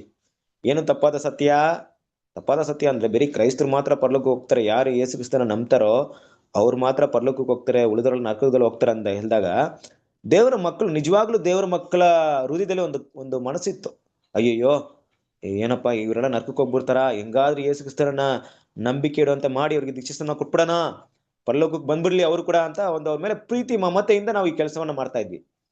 ಆದ್ರೆ ನಮ್ಗೆ ನಿಜ ಗೊತ್ತಾಯ್ತು, ಹಾಗಲ್ಲ. ದೇವ್ರು ಯಾರನ್ನೂ ನರಕದಲ್ಲಿ ಆಗ್ತಾ ಇಲ್ಲ, ದೇವ್ರು ಯಾರನ್ನೂ ಕ್ರೂರವಾಗಿ ನಡೆಸ್ಬೇಕಂತ ಪ್ಲಾನ್ ಮಾಡ್ತಲ್ಲ. ದೇವರ ಪ್ರೀತಿ ಅಗಾಧವಾಗಿದೆ. ನಾನೇ ಇಷ್ಟೆಲ್ಲ ಯೋಚನೆ ಮಾಡ್ಬೇಕಾದ್ರೆ ದೇವ್ರ ಪ್ರೀತಿ ಎಷ್ಟು ದೊಡ್ಡದಾಗಿರುತ್ತೆ. ಎಲ್ರಿಗೂ ದೇವ್ರ ರಕ್ಷಣೆ ಮಾರ್ಗ ಇಟ್ಟಿದ್ದಾರೆ. ಹಾಗಾದ್ರೆ ಈಗ ನಾನು ಮಾಡ್ಬೇಕಾಗಿರೋದೇನು, ಮಾಡ್ಬೇಕಾಗಿರೋದೇನಪ್ಪ ಅಂದ್ರೆ, ನಾನು ಹೇಗೆ ದೇವರಿಗೆ ಸಜೀವ ಯಜ್ಞ ಸಮರ್ಪಣೆ ಮಾಡ್ತೀನೋ ಆ ರೀತಿ ಸಜೀವ ಯಜ್ಞ ಸಮರ್ಪಣೆ ಮಾಡೋದಕ್ಕೆ ಯಾರು ಯೋಗ್ಯರಾಗಿದ್ರೋ ಅವ್ರನ್ನ ಕರೆಯೋಣ ಅನ್ನೋದೇ ಈಗಿನ ಕೆಲಸ. ಅದು ಬಿಟ್ಟು ಬೇರೆ ಯಾವುದೇ ಉದ್ದೇಶದಿಂದ ಎಲ್ರನ್ನೂ ಕರಿಬೇಕಂತ ಉದ್ದೇಶ ಇಲ್ಲ. ಎಲ್ರು ಬರೋದಿಲ್ಲ ಅಲ್ವಾ. ಅದು ಬಂದ್ರು ಕೂಡ ಆ ಒಂದು ಕರೆ ಹೋಗದೆ ಇದ್ರೆ ವ್ಯರ್ಥ ಅಲ್ವಾ. ಯಾಕಂದ್ರೆ ಈ ಸುವಾರ್ತೆ ಯುಗ ಅದಕ್ಕೆ ಇರೋದು. 1000 ವರ್ಷ ಆಳ್ವಿಕೆನೆ. ಕ್ರೈಸ್ತ ತಿಳ್ಕೊಂಡಿರುವಂತ ಪ್ರಕಾರವಾಗಿ ಯೇಸು ಕ್ರಿಸ್ತನ ನಂಬಿ ನಿತ್ಯ ಜೀವನ ಪಡ್ಕೊಳ್ಬೇಕಂತ ಒಂದು ಬೋಧನೆ ಎಲ್ಲಿಂದ ಶುರುವಾಗುತ್ತೆ? 1000 ವರ್ಷ ಆಳ್ವಿಕೆಯಿಂದ ಶುರುವಾಗುತ್ತೆ. ಅಲ್ಲಿ ಪರಲೋಕದ ಕರೆ ಇಲ್ಲ. ಕ್ರಿಸ್ತನ ನಂಬ್ರಿ, ಒಳ್ಳೆಯವರಾಗಿ ಬದುಕ್ರಿ, ಸಾಕು, ನಿಮ್ಗೆ ಈ ಲೋಕ ನಿತ್ಯ ಜೀವ ಸಿಗುತ್ತೆ ಅಲ್ವಾ. ಅಲ್ಲಿ ಕೂಡ ಕಪಟಗಳಾಗಿರದೆ, ವೇಷ ಹಾಕೊಳ್ದೆ, ಹೃದಯದಿಂದ ಬದಲಾವಣೆ ತಗೊಂಡ್ಬಿಡ್ರಿ ಅನ್ನೋ ಪ್ರಕಾರವಾಗಿ 1000 ವರ್ಷ ಇದೆ. ಬಟ್ ಈಗಿರೋಂಥ ವಿಷಯ ಏನಪ್ಪಾ ಅಂದ್ರೆ, ಬೇರೆ ಚಿಕ್ಕ ಹಿಂಡು ಮಾತ್ರ ಇದೆ. ಅದು ಮಾತ್ರವಲ್ಲ ಕ್ರಿಸ್ತನ ಪ್ರೀತಿಯ ಸಹೋದರರೇ, ಇಲ್ಲಿ ಮುಖ್ಯವಾದ ಇನ್ನೊಂದು ವಿಷಯವನ್ನು ಕೂಡ ಹೇಳ್ತಾ ಇದ್ದಾರೆ. ಈ ಒಂದು ಸುವಾರ್ತೆ ಯುಗದಲ್ಲಿ ಈ ಮೀನಿನ ಬಲೆ ಸಾಮ್ಯ ತಗೊಂಡ್ಬೇಕಾದ್ರೆ, ಈಗ ದೇವರು ನಮ್ಮನ್ನ ಮೀನುಗಾರರಾಗಿ ಕರಿತಾ ಇಲ್ಲ. ಮೀನುಗಾರರಾಗಿ ಅಂದ್ರೆ ಏನರ್ಥ? ಹೋಗಿ ಹೊಸದಾಗಿ ಎಲ್ಲಾ ಮೀನನ್ನ ಎಳ್ಕೊಂಡ್ ಬನ್ರಿ ಅಂತಲ್ಲ. ಆಲ್ರೆಡಿ ದಡಕ್ಕೆ ಎಳೆದು ಬಿಡಿದೀವಿ, ಬರೀ ಸಪರೇಷನ್ ಮಾಡೋ ಕೆಲಸ ಮಾತ್ರ ಮಾಡ್ರಿ ಅಂತ ನಮ್ಮನ್ನು ಕರೆದಿರೋದು. ಈ ದೇವರ ಸೇವಕರು, ಈ ಕೆಲಸ, ಇವರು ಇವತ್ತು ದೇವರ ಸತ್ಯವನ್ನು ಹೇಳುವಂತ ದೇವರ ಮಕ್ಕಳು, ನಿಜವಾದ ದೇವರ ಮಕ್ಕಳ ಮಧ್ಯದಲ್ಲಿ ಇರುವಂತ ವಿಷಯ ಏನಪ್ಪಾ ಅಂದ್ರೆ, ಮೀನ್ ಹಿಡಿಯೋ ಕೆಲಸ ಅಲ್ಲ, ಓನ್ಲಿ ಸಪರೇಷನ್ ಕೆಲಸ. ಮೀನನ್ನ ಆಲ್ರೆಡಿ ಹಿಡ್ದಾಯ್ತು, ದಡಕ್ಕೂ ತಂದಾಯ್ತು. ನೀವೇನ್ ಮಾಡ್ತೀರಾ? ಕುತ್ಕೊಂಡು ಒಳ್ಳೆ ಮೀನು ತಗೊಂಡು ಬುಟ್ಟಿಗೆ ಹಾಕೊಳ್ರಿ, ಕೆಟ್ಟ ಮೀನು ತಗೊಂಡು ದಡಕ್ಕೆ ಬಿಸಾಡ್ರಿ. ಇಷ್ಟೇ ಕೆಲಸ. ನಮ್ ಕೆಲಸ ಇಷ್ಟೇ ಇವತ್ತು ಅಲ್ವಾ. ಅಂದ್ರೆ ಏನರ್ಥ? ಈ ಮೀನುಗಳನ್ನ ಏನಂತ ತಿಳ್ಕೊಬಹುದು ಅಂದ್ರೆ, ಎಲ್ಲಾ ಕ್ರೈಸ್ತ ವರ್ಗದವ್ರನ್ನ ತಿಳ್ಕೊಬಹುದು. ಅದರಲ್ಲಿ ಒಳ್ಳೆ ದೇವರ ಮಕ್ಕಳು ಇದ್ದಾರೆ, ಕೆಟ್ಟವರು ಕೂಡ ಇದ್ದಾರೆ. ನಾವು ಆ ಒಳ್ಳೆಯವ್ರ ಮಾತ್ರ ಶೇಖರಣೆ ಮಾಡ್ಬೇಕು. ಹಾಗಂತ ಹೋಗಿ ಲೋಕದಲ್ಲಿ ಸುವಾರ್ತೆ ಸಾರ್ಬೇಕಂತ ಅವಶ್ಯಕತೆ ನಮ್ಗಿಲ್ಲ. ಲೋಕಕ್ಕೆ ಹೋಗಿ ದೇವರ ಸತ್ಯವನ್ನು ಹೇಳುವಂತ ಅವಶ್ಯಕತೆ ನಮ್ಗಿಲ್ಲ. ಕ್ರೈಸ್ತರ ಮಧ್ಯದಲ್ಲೇ ಈ ಸಪರೇಷನ್ ನಡಿಬೇಕಷ್ಟೇ ಅಲ್ವಾ. ಬಹುಪಾಲು ಕೆಲಸ ಇವತ್ತಿರೋದು ಕ್ರೈಸ್ತರ ಮಧ್ಯದಲ್ಲಿ. ನಮ್ಮ ಸೇವೆ ಇರೋದು ಕ್ರೈಸ್ತರ ಮಧ್ಯದಲ್ಲಿ. ಆದ್ರಿಂದ ನಮ್ಗೇನ್ ಭಯ ಇಲ್ಲ. ನಾವೇನ್ ಮತಾಂತರ ಮಾಡ್ತೀವಂತ ನಮ್ಮನ್ನು ಯಾರು ಏನು ಮಾಡಕ್ಕೋಲ್ಲ. ನಮ್ಮ ಶತ್ರುಗಳು ಈ ಲೋಕ ಅಲ್ಲ, ಈ ಗೌರ್ಮೆಂಟ್ ಅಲ್ಲ ಅಲ್ವಾ. ನಮ್ಮ ಶತ್ರುಗಳು ಈ ಲೋಕ ಅಲ್ಲ, ಗೌರ್ಮೆಂಟ್ ಅಲ್ಲ. ನಮ್ಮ ಶತ್ರುಗಳು ಹೆಸರು ಕ್ರೈಸ್ತರ ಶತ್ರುಗಳಾಗ್ತಾರೆ. ಅವ್ರು ನಮ್ಗೆ ಅಪೋಸಿಷನ್ ಆಗ್ತಾರೆ. ಯಾಕೆ? ಹೇಗೆ? ನಾವು ಇಡೀ ಲೋಕವನ್ನ ಬದಲಾವಣೆ ಮಾಡಬೇಕಂತ ಹೊರಟಿದ್ರೆ ನೀವು ನಮ್ಮನ್ನ ಬದಲಾವಣೆ ಮಾಡ್ಬೇಕಂತ ಬರ್ತಾ ಇದ್ರಲ್ಲ, ಯಾಕೆ? ನಮ್ಗೇನ್ ಬದಲಾವಣೆ ಬೇಕಾಗಿಲ್ಲ, ಹೋಗಿ ಲೋಕಕ್ಕೆ ಸಾರ್ರಿ ಸುವಾರ್ತೆನ. ನಮ್ಗೆ ಯಾಕ್ರಿ ಸುವಾರ್ತೆ ಸಾರ್ತೀರಾ ಅಂತಾರೆ ಅವರು. ನಮ್ಗೆ ಯೇಸು ಕ್ರಿಸ್ತನು ಗೊತ್ತು, ಎಲ್ಲಾ ಸತ್ಯ ಗೊತ್ತು, ನರಕ ಗೊತ್ತು, ಆತ್ಮ ಸಾಯಲ್ಲ ಅಂತಾನೂ ಗೊತ್ತು, ಎಲ್ಲ ನಂಬ್ಕೊಂಡಿದ್ವಿ. ನೀವು ಲೋಕಕ್ಕೆ ಹೋಗಿ ಸಾರ್ರಿ ಅಂತ ಏನ್ ಮಾಡ್ತಿದ್ರೆ ಅವ್ರು ಹೇಳ್ತಾರೆ ಅಲ್ವಾ? ಆದ್ರೆ ಕೂಡ ನಮ್ ಕೆಲಸ ಏನಿದೆ? ಲೋಕದವರ ಮಧ್ಯದಲ್ಲಿ ಇಲ್ವೇ ಇಲ್ಲ. ಈಗ ಸುಗ್ಗಿ ಕಾರ್ಯ ಬಿತ್ತೋ ಕೆಲಸ ಅಲ್ಲ, ಬಿತ್ತಾಯ್ತು, ಈಗ ಬೆಳೆದು ಬಂದ್ಬಿಟ್ಟಿದೆ. ಈಗ ಗೋಧಿ ಹಣಜಿನ ಸಪರೇಟ್ ಮಾಡ್ಬೇಕು, ಒಳ್ಳೆ ಮೀನು ಕೆಟ್ಟ ಮೀನನ್ನ ಬೇರ್ಪಡೆ ಮಾಡ್ಬೇಕು. ಇದಷ್ಟೇ ನಮ್ಗೆ ಕೆಲಸವಾಗಿರೋದ್ರಿಂದ ದೇವ್ರ ಮಕ್ಕಳು ಅಧಿಕವಾಗಿ ನಾವು ಗಮನ ಕೊಡ್ಬೇಕಾಗಿರೋ ವಿಷಯ ಏನಪ್ಪಾ ಅಂದ್ರೆ, ಈ ಮೀನುಗಳನ್ನ ಸಪರೇಷನ್ ಮಾಡ್ಬೇಕು ಹೊರತು ಮೀನ್ ಹಿಡಿಯಕ್ಕೆ ಹೋಗ್ಬಾರ್ದು. ಇದು ನಮ್ಮ ಮುಖ್ಯವಾದಂತ ಕೆಲಸ. ದಡ ಸುಗ್ಗಿಯ ಅಂತ್ಯ ಭಾಗದಲ್ಲಿ ಇದ್ವಿ. ಈಗ ಏನು ಯಾವ ರೀತಿಯಲ್ಲಿ ಇನ್ನೂ ಸ್ಪಷ್ಟವಾಗಿ ಇದನ್ನ ಅರ್ಥ ಮಾಡ್ಕೊಬೋದಂದ್ರೆ, ನಮಗೆ ಬೇಕಾಗಿರುವಂತ ಮೀನು ಆ ಒಂದು ಮೀನಿನ ಬಳಿಯಲ್ಲಿ ಆಲ್ರೆಡಿ ಸಿಕ್ಬಿಟ್ಟಿದೆ, ಒಳ್ಳೆ ಮೀನು ಬಂದ್ಬಿಟ್ಟಿದೆ. ಆದ್ರಿಂದ ಈ ಮೀನೇ ಸಾಕು, ಈ ಮೀನ್ ಬಿಟ್ಟು ಇನ್ನೊಂದು ಮೀನ್ ಹಿಡಿಯಕ್ಕೆ ಬೇಕಾಗಿಲ್ಲ. ಈ ಮೀನಿನ ಸಪ್ರೇಷನ್ ಮಾತ್ರ ಮಾಡ್ರಿ ಸಾಕು. 100 ಮೀನ್ ಬೇಕಾ? 100 ಮೀನ್ ಬಳೆಯಲ್ಲಿ ಐತೆ, ಬಳೆಯಲ್ಲಿ ಇದೆ. ನೀವು ಒಳ್ಳೆ ಮೀನ್ ತೆಗೆದಾಕೊಳ್ರಿ, 100 ಮೀನ್ ಆಗ್ಬಿಡುತ್ತೆ. ಕೆಟ್ಟ ಮೀನ್ ಬಿಸಾಕ್ಬಿಡ್ರಿ, ಬಿಸಾದ್ಮೇಲೆ ಮುಗೀತು, 100 ಮೀನ್ ಸಿಕ್ಬಿಡ್ತು. ಇನ್ ಮತ್ತೆ ಮೀನ್ ಹಿಡಿಯುವಂತ ಅವಶ್ಯಕತೆ ಏನಿದೆ? ಅದರಿಂದ ಈ ರೀತಿ ಈ ಲೋಕದ ಅಂತ್ಯ ಇರೋದ್ರಿಂದ ದೇವ್ರ ಮಕ್ಳು ಏನ್ ಮಾಡ್ಬೇಕು? ಆ ಚಿಕ್ಕ ಹಿಂಡಿನ ಸಂಖ್ಯೆಯನ್ನ ನಾವು ಕಂಡುಹಿಡಿಯೋದಕ್ಕೆ ಲೋಕದಲ್ಲಿ ಎಲ್ಲ ಕ್ರೈಸ್ತರ ಮಧ್ಯದಲ್ಲೇ ಹೋಗ್ಬೇಕಾಗಿದೆ. ಅಲ್ಲಿಂದ ನಿಜವಾದ ಗೋಧಿಗಳನ್ನ ಸಪರೇಷನ್ ಮಾಡ್ಬೇಕಾಗಿದೆ, ಅಲ್ಲಿಂದ ನಿಜವಾದ ಮೀನುಗಳನ್ನ ಸಪರೇಷನ್ ಮಾಡ್ಬೇಕಾಗಿದೆ. ಓಕೆ, ಸೊ ಕಂಟಿನ್ಯೂ ಮಾಡೋಣ.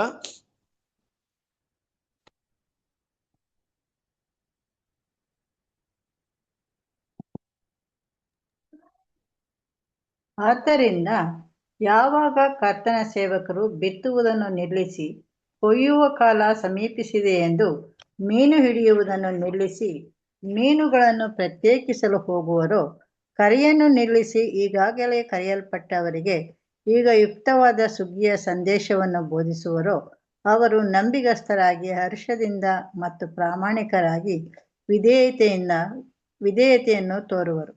ಅವರು ಕರ್ತನ ವಾಕ್ಯದ ಮೂಲಕ ಪ್ರಕಟಿಸಿರುವ ಆತನ ಸ್ವರವನ್ನು ಆಲಿಸುವವರಾಗಿದ್ದಾರೆ. ಆದ ಕಾರಣ ಅಂತಹವರಿಗೆ ಒಡೆಯನಿಂದ ಆತನ ಯುಗದ ಯೋಜನೆಯ ಬಗ್ಗೆ ತಿಳಿಸಲಾಗುವುದು. ಹಾಗಾಗಿ ನಾವು ಜೀವಿಸುತ್ತಿರುವ ಸಮಯ ಮತ್ತು ಕಾಲದಲ್ಲಿ ಕತ್ತಲಿನಲ್ಲಿರುವುದಿಲ್ಲ. ಇನ್ನು ಮುಂದೆ ದೇವರ ರಾಜ್ಯದ ಒಳ್ಳೆಯ ಬೀಜವನ್ನು ಮಾನವನ ಲೋಕವೆಂಬ ಹೊಲದಲ್ಲಿ ಬಿತ್ತಲು ಮುಂದೆ ಹೋಗಬಾರದು. ಆದರೆ ನಂಬಿಗಸ್ತರ ಮನೆಯವರಿಗೆ ತಕ್ಕ ಕಾಲದಲ್ಲಿ ಆಹಾರವನ್ನು ಒದಗಿಸಬೇಕು. ಅವರು ಕರ್ತನ ಮಕ್ಕಳೆಂದು ಹೇಳಿಕೊಳ್ಳುವವರ ಮಧ್ಯದಲ್ಲಿ ಹತ್ತಿರದಲ್ಲಿಯೇ ಬರಲಿರುವ ದೇವರ ರಾಜ್ಯದ ಸುವಾರ್ತಾಮಾನವನ್ನು ಹರಡಬೇಕು. ಅದು ಆಶೀರ್ವಾದ, ಮಹಾ ಸಂತೋಷವನ್ನು ಎಲ್ಲಾ ಜನರಿಗೂ ತರುವುದಾಗಿದೆ. ಇದು ಸ್ಪಷ್ಟವಾದಂತ ಒಂದು ಮಾತು ನಮ್ಗೆ ಸ್ಪಷ್ಟವಾಗಿ ಇಲ್ಲಿ ತಿಳಿಸಲ್ಪಡ್ತಾ ಇದೆ. ಇನ್ನು ಮೇಲೆ ನಮ್ಮ ಕೆಲಸ ಏನು ಅಲ್ಲ ಅಂದ್ರೆ, ಬಿತ್ತುವ ಕೆಲಸ ಅಲ್ಲ, ಕೊಯ್ಯುವ ಕೆಲಸ, ಮೀನ್ ಹಿಡಿಯುವ ಕೆಲಸ ಅಲ್ಲ, ಮೀನನ್ನ ಪ್ರತ್ಯೇಕ ಮಾಡುವಂತ ಕೆಲಸ. ಈಗಾಗಲೇ ದೇವ್ರ ಮಕ್ಳು ಏನ್ ಮಾಡ್ಬೇಕು? ಇದನ್ನ ಸ್ಪಷ್ಟವಾಗಿ ನಾವು ಅರ್ಥ ಮಾಡ್ಕೊಬೇಕು ಅಲ್ವಾ? ಅನೇಕ ಸತ್ಯವೇದ ವಿದ್ಯಾರ್ಥಿಗಳ ಮಧ್ಯದಲ್ಲೂ ದೇವರ ಮಕ್ಕಳ ಮಧ್ಯದಲ್ಲೂ ಅನೇಕ ಗೊಂದಲ ಗಲಿಬಿಲಿಗಳಿದೆ. ಇವತ್ತು ಕೂಡ ಏನ್ ಮಾಡ್ತಾರೆ? ಅದೇ ಒಂದು ಹೆಸರು ಕ್ರೈಸ್ತ ರೀತಿಯಲ್ಲಿ ಸುವಾರ್ತೆನ ಸಾರುವಂತ ಕೆಲಸವನ್ನು ಮಾಡ್ತಾರೆ. ಇನ್ನು ಏನೋ ಸತ್ಯದ ನಾಲೆಜೇ ಇಲ್ದವ್ರ ಹತ್ರ ಹೋಗಿ ಏನ್ ಮಾಡ್ತಾರೆ? ಅವ್ರಿಗೆ ಹೇಳಕ್ ಹೋಗ್ತಾರೆ. ಬೈಬಲ್ ಅಂದ್ರೆ ಏನೂ ಗೊತ್ತಿರಲ್ಲ ಅವ್ರಿಗೆ ಹೋಗಿ ಹೇಳಕ್ ಹೋಗ್ತಾರೆ. ಕಷ್ಟ ಇದೆ ಕ್ರಿಸ್ತನ ವಿದ್ಯಾಸರಸರೇ. ಇವತ್ತು ಆ ರೀತಿ ದೇವ್ರು ಒಂದ್ ವೇಳೆ ಯಾರನ್ನ ಕರಿಬೋದು, ಹಾಗಂತ ಕರಿಯಲ್ಲ ಅಂತ ಹೇಳ್ತಾ ಇಲ್ಲ. ನನ್ನ ಒಂದು ಗಮನಕ್ಕೆ ಬಂದಿರುವ ಹಾಗೆ ಕೆಲವರು ಮುಸ್ಲಿಮ್ಸ್ ಇಂದ ಬಂದಿದ್ದಾರೆ, ಕೆಲವರು ಹಿಂದೂಯಿಂದ ಡೈರೆಕ್ಟ್ ಆಗಿ ಏನ್ ಮಾಡಿದ್ದಾರೆ? ಸತ್ಯವನ್ನ ನಮ್ಮ ಸತ್ಯವೇದ ವಿದ್ಯಾರ್ಥಿಗಳ ಸತ್ಯವನ್ನ ಕೇಳಿ, ಈ ಅಂತ್ಯಕಾಲದ ಸತ್ಯವನ್ನ ಕೇಳಿ ಬಂದಿದ್ದಾರೆ, ಇಲ್ಲ ಅಂತ ಹೇಳ್ತಾ ಇಲ್ಲ. ಆದ್ರೆ ಯಾರು ಕೂಡ ಅವರನ್ನೇ ಟಾರ್ಗೆಟ್ ಆಗಿಟ್ಟು ಅವರನ್ನೇ ಗಮನವಿಟ್ಟು ಯಾರು ಕರೆದಿಲ್ಲ. ಅವ್ರು ಯಾಗೋ ಬಂದ್ಬಿಟ್ಟಿದ್ದಾರೆ ಅಷ್ಟೇ. ದೇವ್ರ ಕರೆ ಗೊತ್ತಿಲ್ಲ, ವಿಭಿನ್ನವಾಗಿತ್ತು, ಅವರು ಕೂಡ ಕರೆದು ಬಿಟ್ಟಿದ್ದಾರೆ. ಅವರು ಅರ್ಥ ಮಾಡ್ಕೊಂಡ್ರು ಸತ್ಯವನ್ನ. ಅವ್ರಿಗೆ ಏನು ಆಶ್ಚರ್ಯವಿತ್ತು ಅಂದ್ರೆ, ಓ ಕ್ರೈಸ್ತರು ಅಂದ್ರೆ ನಾನು ಕ್ರೈಸ್ತರಂತ ಮಾತು ತಿಳ್ಕೊಂಡೆ, ನೋಡಿದ್ರೆ ಕ್ರೈಸ್ತರಲ್ಲಿ ಇಷ್ಟೊಂದು ಡೆನಾಮಿನೇಷನ್ ಇದೆಯಾ, ಅದ್ರಲ್ಲಿ ಹೆಸರು ಕ್ರೈಸ್ತರು ಅನ್ನೋಂಥ ವರ್ಗ ಇದನ್ನ ನಂಬ್ತಾನೆ ಇಲ್ವಾ, ಈಗಲ್ಲ ಇದೆ ಅಂತ ನನ್ಗೆ ಗೊತ್ತಿಲ್ಲ ಅನ್ನೋಂಥ ಮೈಂಡ್ಸ್ ಅಂದ್ರೆ ಅವ್ರಿಗೆ ಆ ತಿಳುವಳಿಕೆ ಕೂಡ ಕ್ರಮೇಣ ಬಂತು. ಅರ್ಥ ಮಾಡ್ಕೊಂಡ್ರು ಸತ್ಯದಲ್ಲಿ ನಿಂತ್ಕೊಂಡಿದ್ದಾರೆ, ಅದ್ ಬೇರೆ ವಿಷಯ. ಆದ್ರೆ ನಮ್ಮ ಒಂದು ಕೆಲಸ ಅದಲ್ಲ. ಇವತ್ತು ಹೋಗಿ ಬೇರೆ ಒಂದು ಜನರನ್ನ ಮತಾಂತರ ಪಡಿಸೋದಾಗ್ಲಿ, ಅವ್ರಿಗೆ ಕ್ರಿಸ್ತನ್ ಹೇಳಿ ಅವ್ರಿಗೆ ಇದೆಲ್ಲ ನಮ್ಮ ಕೆಲಸವಿಲ್ವೇ ಇಲ್ಲ ಅಲ್ವಾ? ನಾವು ಕೊಯ್ಯುವ ಕೆಲಸವನ್ನ, ಬಿತ್ತುವ ಕೆಲಸವನ್ನು ಬಿಟ್ಟು ಕೊಯ್ಯುವ ಕೆಲಸವನ್ನು ಮಾಡೋಣ. ಮೀನು ಹಿಡಿಯುವ ಕೆಲಸ ಬಿಟ್ಟು ಮೀನುಗಳನ್ನ ಪ್ರತ್ಯೇಕ ಮಾಡುವ ಕೆಲಸವನ್ನ ಮಾಡೋದು. ಹಾಗಾಗಿ ದೇವ್ರ ಮಕ್ಳೇನ್ ಮಾಡ್ತಾರೆ, ಇದನ್ನ ಅರ್ಥ ಮಾಡ್ಕೊಳ್ತಾರೆ. ಸೊ ಈ ಒಳ್ಳೆ ಬೀಜವನ್ನ ಬಿತ್ತೋದಕ್ಕೆ ಹೋಗ್ಬಾರ್ದು, ಅದು 1000 ವರ್ಷಕ್ಕೆ ಸೀಮಿತವಾಗಿದೆ. ಈಗ ಕೊಯ್ಬೇಕಾಗಿದೆ, ಕೊಯ್ದಾದ್ಮೇಲೆ ಈ ಭೂಮಿ ಮತ್ತೇನಾಗುತ್ತೆ, ಉಳುಮೆ ಮಾಡಲ್ಪಡುತ್ತೆ. ಯಾಕಂದ್ರೆ ಮುಂದಿನ ಒಂದು 3ನೇ ಸುಗ್ಗಿ ಆರಂಭವಾಗ್ಬೇಕು. 2 ಸುಗ್ಗಿ ಆಗ್ತಿದೆಯಲ್ಲ, 3ನೇ ಸುಗ್ಗಿ ಇಡೀ ಲೋಕಕ್ಕೆ ರಕ್ಷಣೆ ಅಂತ ವಿಷಯ ಬರ್ತಾ ಇದೆ. ಆದ್ರಿಂದ ದೇವ್ರ ಮಕ್ಕಳು ಅದರಲ್ಲಿ ನಾವೇನ್ ಮಾಡೋಣ, ಪಾಲ್ಗೊಳ್ಳೋದಕ್ಕೆ ಸಿದ್ಧರಾಗೋಣ. ಅದು ಮುಖ್ಯವಾದಂತ ವಿಷಯ. ಇನ್ನು ಸ್ಪಷ್ಟವಾಗಿ ಹೇಳ್ಬೇಕಾದಂತ ವಿಷಯ ಏನಪ್ಪಾ ಅಂದ್ರೆ, ದೇವ್ರ ಮಕ್ಕಳು ನಮ್ಗೆ ತುಂಬಾ ಸಂತೋಷವಾದ ಒಂದು ವಿಷಯ ಇದೆ. ಏನಂದ್ರೆ, ಮುಗೀತು 2000 ವರ್ಷಗಳ ಕಾಲ ಕರ್ತನಾದ ಯೇಸು ಕ್ರಿಸ್ತರ ಮೂಲಕ ಮಾಡಿದಂತ ಈ ಸುವಾರ್ತೆ ಇಡೀ ಲೋಕಕ್ಕೆ ಸಾರಲ್ಪಟ್ಟು ಆ ಚಿಕ್ಕ ಹಿಂಡನ್ನ ಸಪರೇಷನ್ ಮಾಡಿ ದೇವರ ಮಕ್ಕಳನ್ನ ಆಯ್ಕೆ ಮಾಡುವಂತ ಕೆಲಸ ಮುಕ್ತಾಯಕ್ಕೆ ಬರ್ತಾ ಇದೆ. ನಾವಿನ್ನೇನಿದ್ರು ನಮ್ಮನ್ನ ಸಿದ್ಧ ಮಾಡ್ಕೊಂಡು ಕ್ರಿಸ್ತನ ರಾಜ್ಯದಲ್ಲಿ ಪಾಲ್ಗೊಳ್ಳೋದಕ್ಕೆ ನಮ್ಮನ್ನ ಪ್ರಿಪೇರ್ ಮಾಡ್ಕೊಳ್ಳೋಣ. ಇಡೀ ಲೋಕಕ್ಕೆ ಸಂತೋಷ ಕೊಡುವಂತ ಒಂದು ವಿಷಯ ಬರ್ತಾ ಇದೆ. ಇಡೀ ಲೋಕಕ್ಕೆ ಶುಭ ಸಂದೇಶ ಏನಪ್ಪಾ ಅಂದ್ರೆ, ಎಲ್ಲರಿಗೂ ಪುನರ್ತನವಿದೆ, ಎಲ್ಲರಿಗೂ ಜೀವ ಇದೆ, ಎಲ್ಲರೂ ಕೂಡ ಮತ್ತೆ ಎದ್ದು ಬರ್ತಾರೆ ಅನ್ನೋಂಥ ಸಂತೋಷಕ್ಕಿಂತ ದೊಡ್ಡ ಸಂತೋಷ ಏನಿದೆ? ಕ್ರಿಸ್ತನ ಪ್ರೀತಿಯ ಸರಸರಿದೆ, ನಿಮ್ಗೂ ನಮಗೂ ಸಂತೋಷ ಇದೆ ತಾನೆ? ನೋಡ್ರಿ, ನಮ್ಗೆ ಈ ರ್ಯಾನ್ಸಮ್ ಸಬ್ಜೆಕ್ಟ್ ಎಲ್ಲ ಕೇಳಿದ್ಮೇಲೆ ಎಷ್ಟು ಸಂತೋಷ ಆಯ್ತು. ನಮ್ ಶತ್ರುನೋ, ನಮ್ ವೈರಿಗಳು, ನಮ್ಮನ್ನ ನಿಂದಿಸಿದವರು ಯಾರು ಬೇಕಾದ್ರೂ ಇರ್ಬೋದು, ನಮ್ಮ ಅಕ್ಕಪಕ್ಕದವ್ರು ಇರ್ಬೋದು, ನಮ್ ಕೆಲಸದಲ್ಲಿ ಕೆಲಸ ಮಾಡೋರು ಇರ್ಬೋದು, ಅವ್ರು ನೋಡಿ ನಮ್ಮನ್ನ ಒಂಥರ ಶತ್ರುಗಳ ತರ ನೋಡಿರ್ಬೇಕು, ನಮ್ಮನ್ನ ದ್ವೇಷ ಮಾಡಿರ್ಬೋದು ಕೂಡ. ಆದ್ರೂ ಕೂಡ ನಿಮ್ಗೂ ನಮ್ಗೂ ಯಾರಿಗೂ ಕೂಡ ಅವ್ರನ್ನ ದೇವರು ನಿತ್ಯ ನರಕದಲ್ಲಿ ಹಾಕಿ ಬೇಯಿಸ್ಬೇಕಂತ ಭಾವನೆ ಇಲ್ವೇ ಇಲ್ಲ. ಅವರು ಇವತ್ತೆಲ್ಲ ನಾಳೆ ತಿಳ್ಕೊಳ್ತಾರೆ ಭಾವನೆ ಇದೆ ನಮ್ಗೆ, ಅಲ್ವಾ? ದೇವರು ಅವ್ರನ್ನೂ ಪ್ರೀತಿ ಮಾಡ್ತಾರೆ, ನನ್ನನ್ನೇ ದೇವ್ರು ಪ್ರೀತಿ ಮಾಡಿದ್ದಾರೆ. ನಾನು ಶತ್ರುವಾಗಿರ್ಬೇಕಾದ್ರೆ ನನ್ನನ್ನ ಪ್ರೀತಿ ಮಾಡಿದ್ದಾರೆ ಅಂದ್ಮೇಲೆ ಅವ್ರನ್ನು ಕೂಡ ದೇವರ ರಕ್ಷಣೆ ಅರ್ಥ ಮಾಡ್ಕೊಂಡು ಒಂದು ದಿನ ದೇವರ ಸತ್ಯಕ್ಕೆ ಬಂದ್ಬಿಟ್ರೆ ಎಷ್ಟು ಒಳ್ಳೇದಲ್ಲ ಅನ್ನೋದು ನಿಮಗೂ ನಮ್ಗಿರುವಂತ ಮನಸ್ಸು. ಆದ್ರಿಂದ ದೇವ್ರ ಮಕ್ಕಳು, ನಾವು ಇದನ್ನ ಅರ್ಥ ಮಾಡ್ಕೊಳ್ಳೋದ್ರಿಂದ ಈ ಮುಂದಿನ ನಮ್ಮ ಕೆಲಸ ಏನಪ್ಪಾ ಅಂದ್ರೆ, ನಿಮ್ಮೇಲೆ ನಾವೇನೋ ಮಾಡೋದಾಗಿದ್ರೆ ಅದು ಕೊಯ್ಯುವಂತ ಕೆಲಸ, ಮೀನನ್ನ ಸಪರೇಷನ್ ಮಾಡುವಂತ ಕೆಲಸ. ಇದನ್ನ ಮನಸ್ಸಲ್ಲಿ ಇಟ್ಕೊಳ್ಳೋಣ. ಮುಖ್ಯವಾಗಿ ಈ ನಂಬಿಕಸ್ತ ಮನೆಯವರಿಗೆ ಕೊಡ್ಬೇಕಾದಂತ ಒಂದು ಆಹಾರ ಇದೆಯಲ್ಲ, ತುಂಬಾ ಮುಖ್ಯ. ಮೊದಲನೇದಾಗಿ ಈ ಮೀನಿನ ಸಪರೇಷನ್ ಮಾಡೋದು ಮುಖ್ಯ, ಗೋಧಿನ ಸಪರೇಷನ್ ಮಾಡೋದು. ನೋಡಿ, ಈಗ ನಿಮ್ಗೆ ಸುವಾರ್ತೆ ಹೇಳಿ ಸಪರೇಷನ್ ಮಾಡಿದ್ವಿ, ಅಷ್ಟಕ್ಕೆ ಮುಗೀತಾ? ಕಾಲಕ್ಕೆ ನಿಮ್ಗೆ ಸಬ್ಜೆಕ್ಟ್ ಕೊಡ್ಬೇಕು. ನೋಡಿ, ಇವತ್ತು ವಾರ ಒಂದು ಸಬ್ಜೆಕ್ಟ್ ಇದೆ, ಇವತ್ತಿರೋ ಸಬ್ಜೆಕ್ಟ್ ನಾಳೆ ಇರಲ್ಲ, ನಾಳೆ ಇರೋದು ನಾಳೆದಿರಲ್ಲ. ಪ್ರತಿದಿನ ಒಂದು ಹೊಸ ಸಬ್ಜೆಕ್ಟ್ ಇರುತ್ತೆ ನಿಮ್ಗೆ. ಏನಕ್ಕೆ? ಈ ಮಕ್ಕಳನ್ನ ಪ್ರಿಪೇರ್ ಮಾಡೋದಕ್ಕೆ ಟೈಮ್ ಇಲ್ಲ. ಈಗ ದೇವ್ರ ಮಕ್ಕಳನ್ನ ರೆಡಿ ಮಾಡೋದಕ್ಕೆ ಸಮಯಾವಕಾಶ ತುಂಬಾ ಕಡಿಮೆ ಇದೆ. ನಾವು ಬೇರೆ ದೇವರು ನಮ್ ಕ್ರಿಸ್ತರನ್ನ ನಂಬಿ ಅರ್ಪಣೆ ಮಾಡಿದ ಮಾತ್ರಕ್ಕೆ ಕ್ರಿಸ್ತನ ಸ್ವರೂಪದಲ್ಲಿ ಬೆಳೆಯಲ್ಲ ಅಂತ ದೇವ್ರಿಗೂ ಗೊತ್ತು, ನಿಮ್ಗೂ ಗೊತ್ತು. ಅದಕ್ಕೆ ಸಮಯಾವಕಾಶಗಳು ಬೇಕು. ದೇವರ ವಾಕ್ಯದ ಬಲದಿಂದ ನಮ್ಮನ್ನೇ ನಾವು ಬದಲಾವಣೆ ಮಾಡ್ಕೊಳ್ಳೋಕೆ ಸಾಕಷ್ಟು ಸಮಯ ಬೇಕು. ನಮ್ಮ ಬಲಹೀನತೆಯನ್ನು ಜಯಿಸಿ, ಮಾಂಸವನ್ನ ಜಯಿಸಿ, ನಮಗೆ ಇಷ್ಟೊಂದು ಕೆಲಸಗಳಿರ್ಬೇಕಾದ್ರೆ ಹೊಸದಾಗಿ ಒಬ್ಬರಿಗೆ ಬಿತ್ತಿ ಅವ್ರನ್ನ ಕರ್ಕೊಂಬಂದು ಅವ್ರ ತ್ಯಾಗ ಮಾಡಿ ಅವ್ರ ಸಮರ್ಪಣೆ ಮಾಡಿ ಮುಗಿಸೋದಕ್ಕೆ ಸಮಯ ಈಗ ಇಲ್ಲ ಕ್ರಿಸ್ತನ ಪ್ರೀತಿಯ ಸರಸರ. ಅದರಿಂದ ನಾವು ಅಂತ ಒಂದು ವಿಷಯಕ್ಕೆ ಗಮನ ಕೊಟ್ಟು ದೇವರ ಸತ್ಯವನ್ನ ಸಾರೋದಕ್ಕೆ ಯಾವಾಗಲೂ ಸಂತೋಷವಾಗಿರೋಣ. ಹಾಗಾಗಿ ಇವತ್ತಿನ ಪಾಠವನ್ನ ದೇವರ ಆಶೀರ್ವದಿಸಲಿ. ಸೊ ಕೆಲವೊಂದು ಇದಿತ್ತು, ಮುಗಿಸ್ಬಿಡೋಣ ಅಂತ ತಿಳ್ಕೊಂಡ, ಬಟ್ ಟೈಮ್ ಆಗಿದೆ. ನಾವು ಅದನ್ನ ಮುಂದಿನ ಒಂದು ಪಾಠದಲ್ಲಿ ನೋಡೋಣ. ದೇವರು ಆಶೀರ್ವದಿಸಲಿ. Thank you brother. ಇದಾಗಿ ನಾವು ರಾತ್ರಿ ಗೀತೆಗಳನ್ನ ಓದಿ ಊಟವನ್ನು ಅಂತಿಮ ಮಾಡೋಣ. ಯಾರು ಓದ್ತೀರಾ? ಓದ್ಲಾ ಬ್ರದರ್? ಓದ್. ಜುಲೈ 8. ಕಡೆಯವರಾದ ಇವರು ಒಂದೇ ತಾಸು ಕೆಲಸ ಮಾಡಿದ್ದಾರೆ, ಆದರೆ ದಿನವೆಲ್ಲ ಬಿಸಿಲಿನಲ್ಲಿ ಭಾರ ಹೊತ್ತು ಕೆಲಸ ಮಾಡಿದ ನಮಗೆ ನೀನು ಅವರನ್ನು ಸಮ ಮಾಡಿದ್ದಿ ಅಂದರು. ಮತ್ತಾಯ 20:12. ಯಾರೆಲ್ಲ ಆತ್ಮದಿಂದ ಭ್ರೂಣಾಂಕುರ ಗರ್ಭಧಾರಣೆ ಹೊಂದಿದ್ದಾರೋ ಮತ್ತು ಈ ಸುವಾರ್ತೆಗದ ಉನ್ನತ ಕರೆಯ ಬಹುಮಾನವನ್ನು ಪ್ರಶಂಸಿಸಿ ಓಟವನ್ನು ಓಡುತ್ತಾರೋ, ಇನ್ನೂ ನೀಡದೇ ಇರುವ ಏಕೈಕ ಕರೆಯ ಬಹುಮಾನಕ್ಕಾಗಿ ಕರೆಯಲ್ಪಟ್ಟಿದ್ದಾರೆ ಎಂದು ತಿಳಿದುಕೊಳ್ಳಬಹುದು. ಮತ್ತು ಸ್ವ ಇಚ್ಛೆಯಿಂದ ಅವನು ತನ್ನೆಲ್ಲವನ್ನು ಬಲಿ ಸಲ್ಲಿಸಿದರೆ ಹೇಗೆ ಬೇರೆಯವರು ಅದೇ ಓಟಕ್ಕಾಗಿ ಓಡಿ ಬಹುಮಾನವನ್ನು ಹೊಂದುತ್ತಾರೋ, ಹಾಗೆಯೇ ಅವನು ಅದೇ ಓಟಕ್ಕಾಗಿ ಓಡಿ ಅವನು ನಿಶ್ಚಯವಾಗಿ ಬಹುಮಾನವನ್ನು ಹೊಂದಿಕೊಳ್ಳುವನು. ಅಂತಹ ಮನಸ್ಥಿತಿ ಉಳ್ಳವರು ಸರಿಯಾದ ಸಮಯದಲ್ಲಿ ಪ್ರತಿಷ್ಠೆ ಮಾಡಿ ಅಂಗೀಕರಿಸಿಕೊಂಡು ಆತ್ಮದಿಂದ ಭ್ರೂಣಾಂಕುರ ಗರ್ಭಧಾರಣೆ ಹೊಂದುವುದಕ್ಕೆ ಸಾಕ್ಷಿಯಾಗಿದೆ. ಹಾಗಿರುವಾಗ ಪ್ರಿಯ ಸಹ ಸೇವಕರೇ, ಸುಗ್ಗಿಯ ಹೊಲದಲ್ಲಿ ನೀವು ಈಗ ತಾನೇ ಪ್ರವೇಶಿಸಿದ್ದರೂ ಅಥವಾ ಬಹಳ ಹಿಂದೆ ಪ್ರವೇಶಿಸಿದ್ದರೂ ನಾವು ಶ್ರೇಷ್ಠ ಹೋರಾಟವನ್ನು ಹೋರಾಡೋಣ. ನಾವು ಒಬ್ಬನೇ ಕರ್ತನನ್ನು ಸೇವಿಸುತ್ತೇವೆ, ಒಂದೇ ನಂಬಿಕೆಯಲ್ಲಿದ್ದೇವೆ, ಆತನ ಮರಣದಲ್ಲಿ ಒಂದೇ ದೀಕ್ಷಾಸ್ನಾನ ಮಾಡಿಸಿಕೊಂಡಿದ್ದೇವೆ, ಅಂಥವರಿಗಾಗಿ ಜೀವ ಕಿರೀಟ ಕಾದಿರಿಸಲಾಗಿದೆ ಎಂಬುದು. Thank you. ಥ್ಯಾಂಕ್ ಯು ಸರಸರೇ. ನೋಡಿ, ಇವತ್ತು ಕೂಡ ನಮ್ಮ ಸುಗ್ಗಿಯ ವಿಷಯಕ್ಕೆ ಸಂಬಂಧಪಟ್ಟ ಹಾಗೆ ರಾತ್ರಿ ಗೀತೆ ಕೂಡ ಕರೆಯಲ್ಲಿ ಹೇಳಲ್ಪಟ್ಟಿದೆ.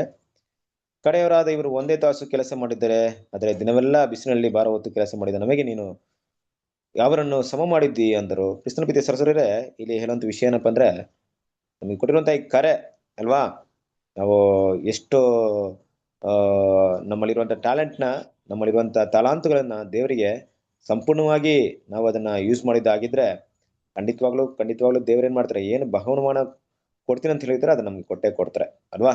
ಅದರಿಂದ ದೇವರು ಯಾರನ್ನು ಕೂಡ ಆ ರೀತಿ ನೋಡ್ತಾ ಇಲ್ಲ. ಇದನ್ನ ಯಾವ ರೀತಿ ಅರ್ಥ ಮಾಡ್ಕೊಬಹುದು ಅಂದ್ರೆ, ಒಂದ್ ವೇಳೆ ನಾವು ಕೊನೆ ಹಂತದಲ್ಲಿ ಇದ್ದೀವಲ್ಲ ಅಂತ ನಾವು ಯೋಚನೆ ಮಾಡ್ಬೋದು, ಚಿಂತೆ ಮಾಡ್ಬೇಕಾಗಿಲ್ಲ. ನಾವೇನೋ ಕೆಲಸ ಮಾಡ್ಬೇಕಾಗಿದ್ಯೋ, ಈಗ ತಾನೇ ನಾವು ಬಂದಿದ್ರು ಸರಿ, ನಮಗಿಂತ ಮೊದಲು ಈ ಕೆಲಸವನ್ನು ಮಾಡ್ತಾ ಇದ್ರು ಸರಿ, ಯಾರೇ ಇದ್ರು ಸರಿ, ಅದ್ರ ಬಗ್ಗೆ ನಾವು ಚಿಂತೆ ಮಾಡದೆ ನಮ್ಮ ಯಜಮಾನನ ಒಂದು ಗುಣವನ್ನ ನೋಡ್ರಿ. ಎಲ್ರು ಕೂಡ ಒಂದೇ ಬಹುಮಾನ ಕೊಡ್ತಾರಂತೆ, ಅದನ್ನ ಮನಸ್ಸಲ್ಲಿಟ್ಕೊಂಡು ನಮ್ಮ ಕೈಯಲ್ಲಿ ಎಷ್ಟಾಗುತ್ತೆ ಆ ಕೆಲಸವನ್ನು ಮಾಡ್ಕೊಂಡು ಹೋಗೋದಕ್ಕೆ ನಾವು ಪ್ರಯತ್ನ ಪಡೋಣ. ಆ ರೀತಿ ಮಾಡೋದ್ರಿಂದ ಖಂಡಿತವಾಗ್ಲೂ ದೇವರು ನಮಗೆ ಕೊಡುವಂತ ಬಹುಮಾನವನ್ನ ನಮಗೋಸ್ಕರ ಇಟ್ಟಿರ್ತಾರೆ ಅನ್ನೋಂಥ ವಿಷಯವನ್ನ ನಾವು ನೋಡ್ತೀವಿ. ದೇವರು ಈ ರಾತ್ರಿ ಗೀತನ ಆಶೀರ್ವದಿಸಲಿ. ಕೊನೆಯದಾಗಿ ಒಂದು ಕೂಟವನ್ನ ಮುಕ್ತಾಯ ಮಾಡೋಣ. ಕ್ರಿಸ್ತನ ಪ್ರೀತಿಯ ಸರಸರೇ, ಕಾರ್ತಿಕ್ ಬ್ರದರ್ ಪ್ರಾರ್ಥನೆ ಮಾಡ್ತೀರಾ? ಬ್ರದರ್, ಪ್ರಾರ್ಥನೆ ಮಾಡಿಕೊಳ್ಳೋಣ. ನಮ್ಮನ್ನು ಎಚ್ಚರಿಕವಾಗಿ ಪ್ರೀತಿ ಮಾಡುವಂತ ಒಳ್ಳೆ ದೇವರೇ, ಒಬ್ಬನಾದ ದೇವರೇ, ನಿಮಗೆ ಸ್ತೋತ್ರ ಕರ್ತನೆ. ತಮ್ಮ ಮಗನಾದ ಯೇಸು ಕ್ರಿಸ್ತನ ಮುಖಾಂತರವಾಗಿ ದೇವರ ಹತ್ರ ಬೇಡಿಕೊಳ್ಳುವಂತ ಕಾರ್ಯಗಳು ದೇವರೇ ನಮ್ಮನ್ನ ಇದುವರೆಗೂ ಕಾಯ್ದು ಕಾಪಾಡಿ ನಮ್ಮನ್ನ ದೇವರ ವಾಕ್ಯ ಸಂದೇಶವನ್ನು ಕೇಳುವಂತೆ ದೇವರೇ ಕೃಪೆ ನೀಡಿದ್ದೀರಾ. ಸಪ್ರೇಷನ್ ಕರ್ತನೆ, ಈ ಲೋಕದಲ್ಲಿ ನಡೆಯುವಂತ ಈ ಕಾಲದಲ್ಲಿ ನಮ್ಮನ್ನ ಚಿಕ್ಕ ಹಿಂಡಾಗಿ ನಮ್ಮನ್ನ ಸಪ್ರೇಷನ್ ಮಾಡಿ ಅಬ್ಬ ನಾವು ಓಡುವಂತೆ ನಮಗೆ ಕೃಪೆ ನೀಡಿ. ಸತ್ಯವನ್ನು ಕೇಳಿದ್ದೇವೆ, ನಾವು ಇನ್ನೂ ವಿಶ್ವಾಸದಲ್ಲಿ ಇನ್ನು ದೃಢವಾಗಿ ನಾವು ಇನ್ನು ಓಡುವಂತೆ ನಮಗೆ ಕೃಪೆ ನೀಡಿ. ಕೇಳಿದಂತ ಒಬ್ಬೊಬ್ಬನು ಕೂಡ ಈ ಚಿಕ್ಕ ಹಿಂಡಿಗೆ ಪಾತ್ರರಾಗಿ ಓಡುವಂತೆ ಅವರು ಸಹಾಯ ಮಾಡಿ. ಎಷ್ಟೋ ಬೆಲೆಹೀನತೆಗಳು ಇರುತ್ತದೆ, ಸೋರುವ ಆಗ್ತದೆ, ಆದ್ರೂ ಕೂಡ ಇವರುಗಳಿಗೆ ದೇವರ ಬಲವನ್ನ ನೀಡಿ ದೇವರ ಚಿಕ್ಕ ಹಿಂಡಿಗೆ ಓಡುವಂತೆ ನಮಗೆ ಸಹಾಯ ಮಾಡಿ. ನಾಮ ಮಹಿಮೆ ಪಡಲಿ, ನಮ್ಮನ್ನ ಬಲಪಡಿಸಿ. ವಿಶೇಷವಾಗಿ ಈ ಒಂದು ಕೊನೆ ಕಾಲದಲ್ಲಿ ನಾವು ಇದೀವಿ, ದೇವರ ಬಲ ನಮ್ಮನ್ನ ಇನ್ನೂ ತುಂಬುವಂತೆ ದೇವರ ಕೃಪೆ ನೀಡಿ. ವಿಶೇಷವಾಗಿ ಮಾತಾಡಿದ ಸಹೋದರನು ಕೂಡ ಆ ರೀತಿಯಲ್ಲಿ ಆಶೀರ್ವದಿಸಿ. ಇನ್ನು ಎಷ್ಟೋ ಜನಕ್ಕೆ ಇನ್ನೂ ಬರ್ಲಿಲ್ಲ ಮಕ್ಕಳು, ದೇವರ ಮಕ್ಕಳು, ಅವ್ರನ್ನು ಕೂಡ ಕರೆತಂದು ಈ ಸಂದೇಶವನ್ನ, ಈ ದೇವರ ವಾಕ್ಯವನ್ನ ಕೇಳುವಂತೆ, ಇನ್ನು ಬರುವಂತ ದಿನಗಳಲ್ಲಿ ಕೇಳುವಂತೆ ಕೃಪೆ ನೀಡಿ. ನಿನ್ನ ನಾಮ ಮಹಿಮೆ ಪಡಲಿ, ನಮ್ಮನ್ನ ಬಲಪಡಿಸಿ, ನಿಮ್ಮ ನಾಮ ಮಹಿಮೆ ಪಡಲಿ. ಯೇಸು ಹೆಸರಿನಲ್ಲಿ ಬೇಡಿ ಹೊಂದಿದ್ದೇವೆ ನಮ್ಮ ಪರಲೋಕ ತಂದೆ. Thank you brother.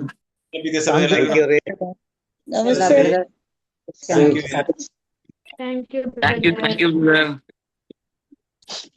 ನಮಸ್ತೆ ಬ್ರದರ್ ಸಿಸ್ಟರ್, ಗುಡ್ ನೈಟ್. ನಮಸ್ತೆ ಬ್ರದರ್, ನಮಸ್ತೆ, ಗುಡ್ ನೈಟ್ ಎಲ್ಲರಿಗೂ, good night. Good night. Good night brother, ನಮಸ್ಕಾರ ಎಲ್ಲರಿಗೂ good night. Good night brother, sisters, good night.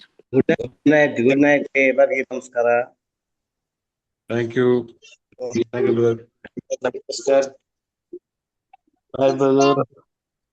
ನಮಸ್ತೆ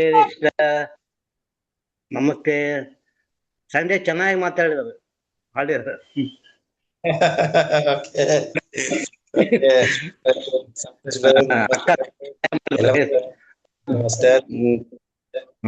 ಅವ್ರ ಸಿಸ್ಟರ್ ಮಾಡಿದ್ರು. ನೋಡಿದ್ರಾ ನೀವು? ಲೈವ್ ಇತ್ತು, ನೋಡಿದ್ರಿ. ಸರಿ. ಆಮೇಲೆ ಅದು. ಹೌದ್ರಾ? ಸರಿ. Bye brother. Good night. Bye. ನಮಸ್ತೆ. Good night. Bye. Good night.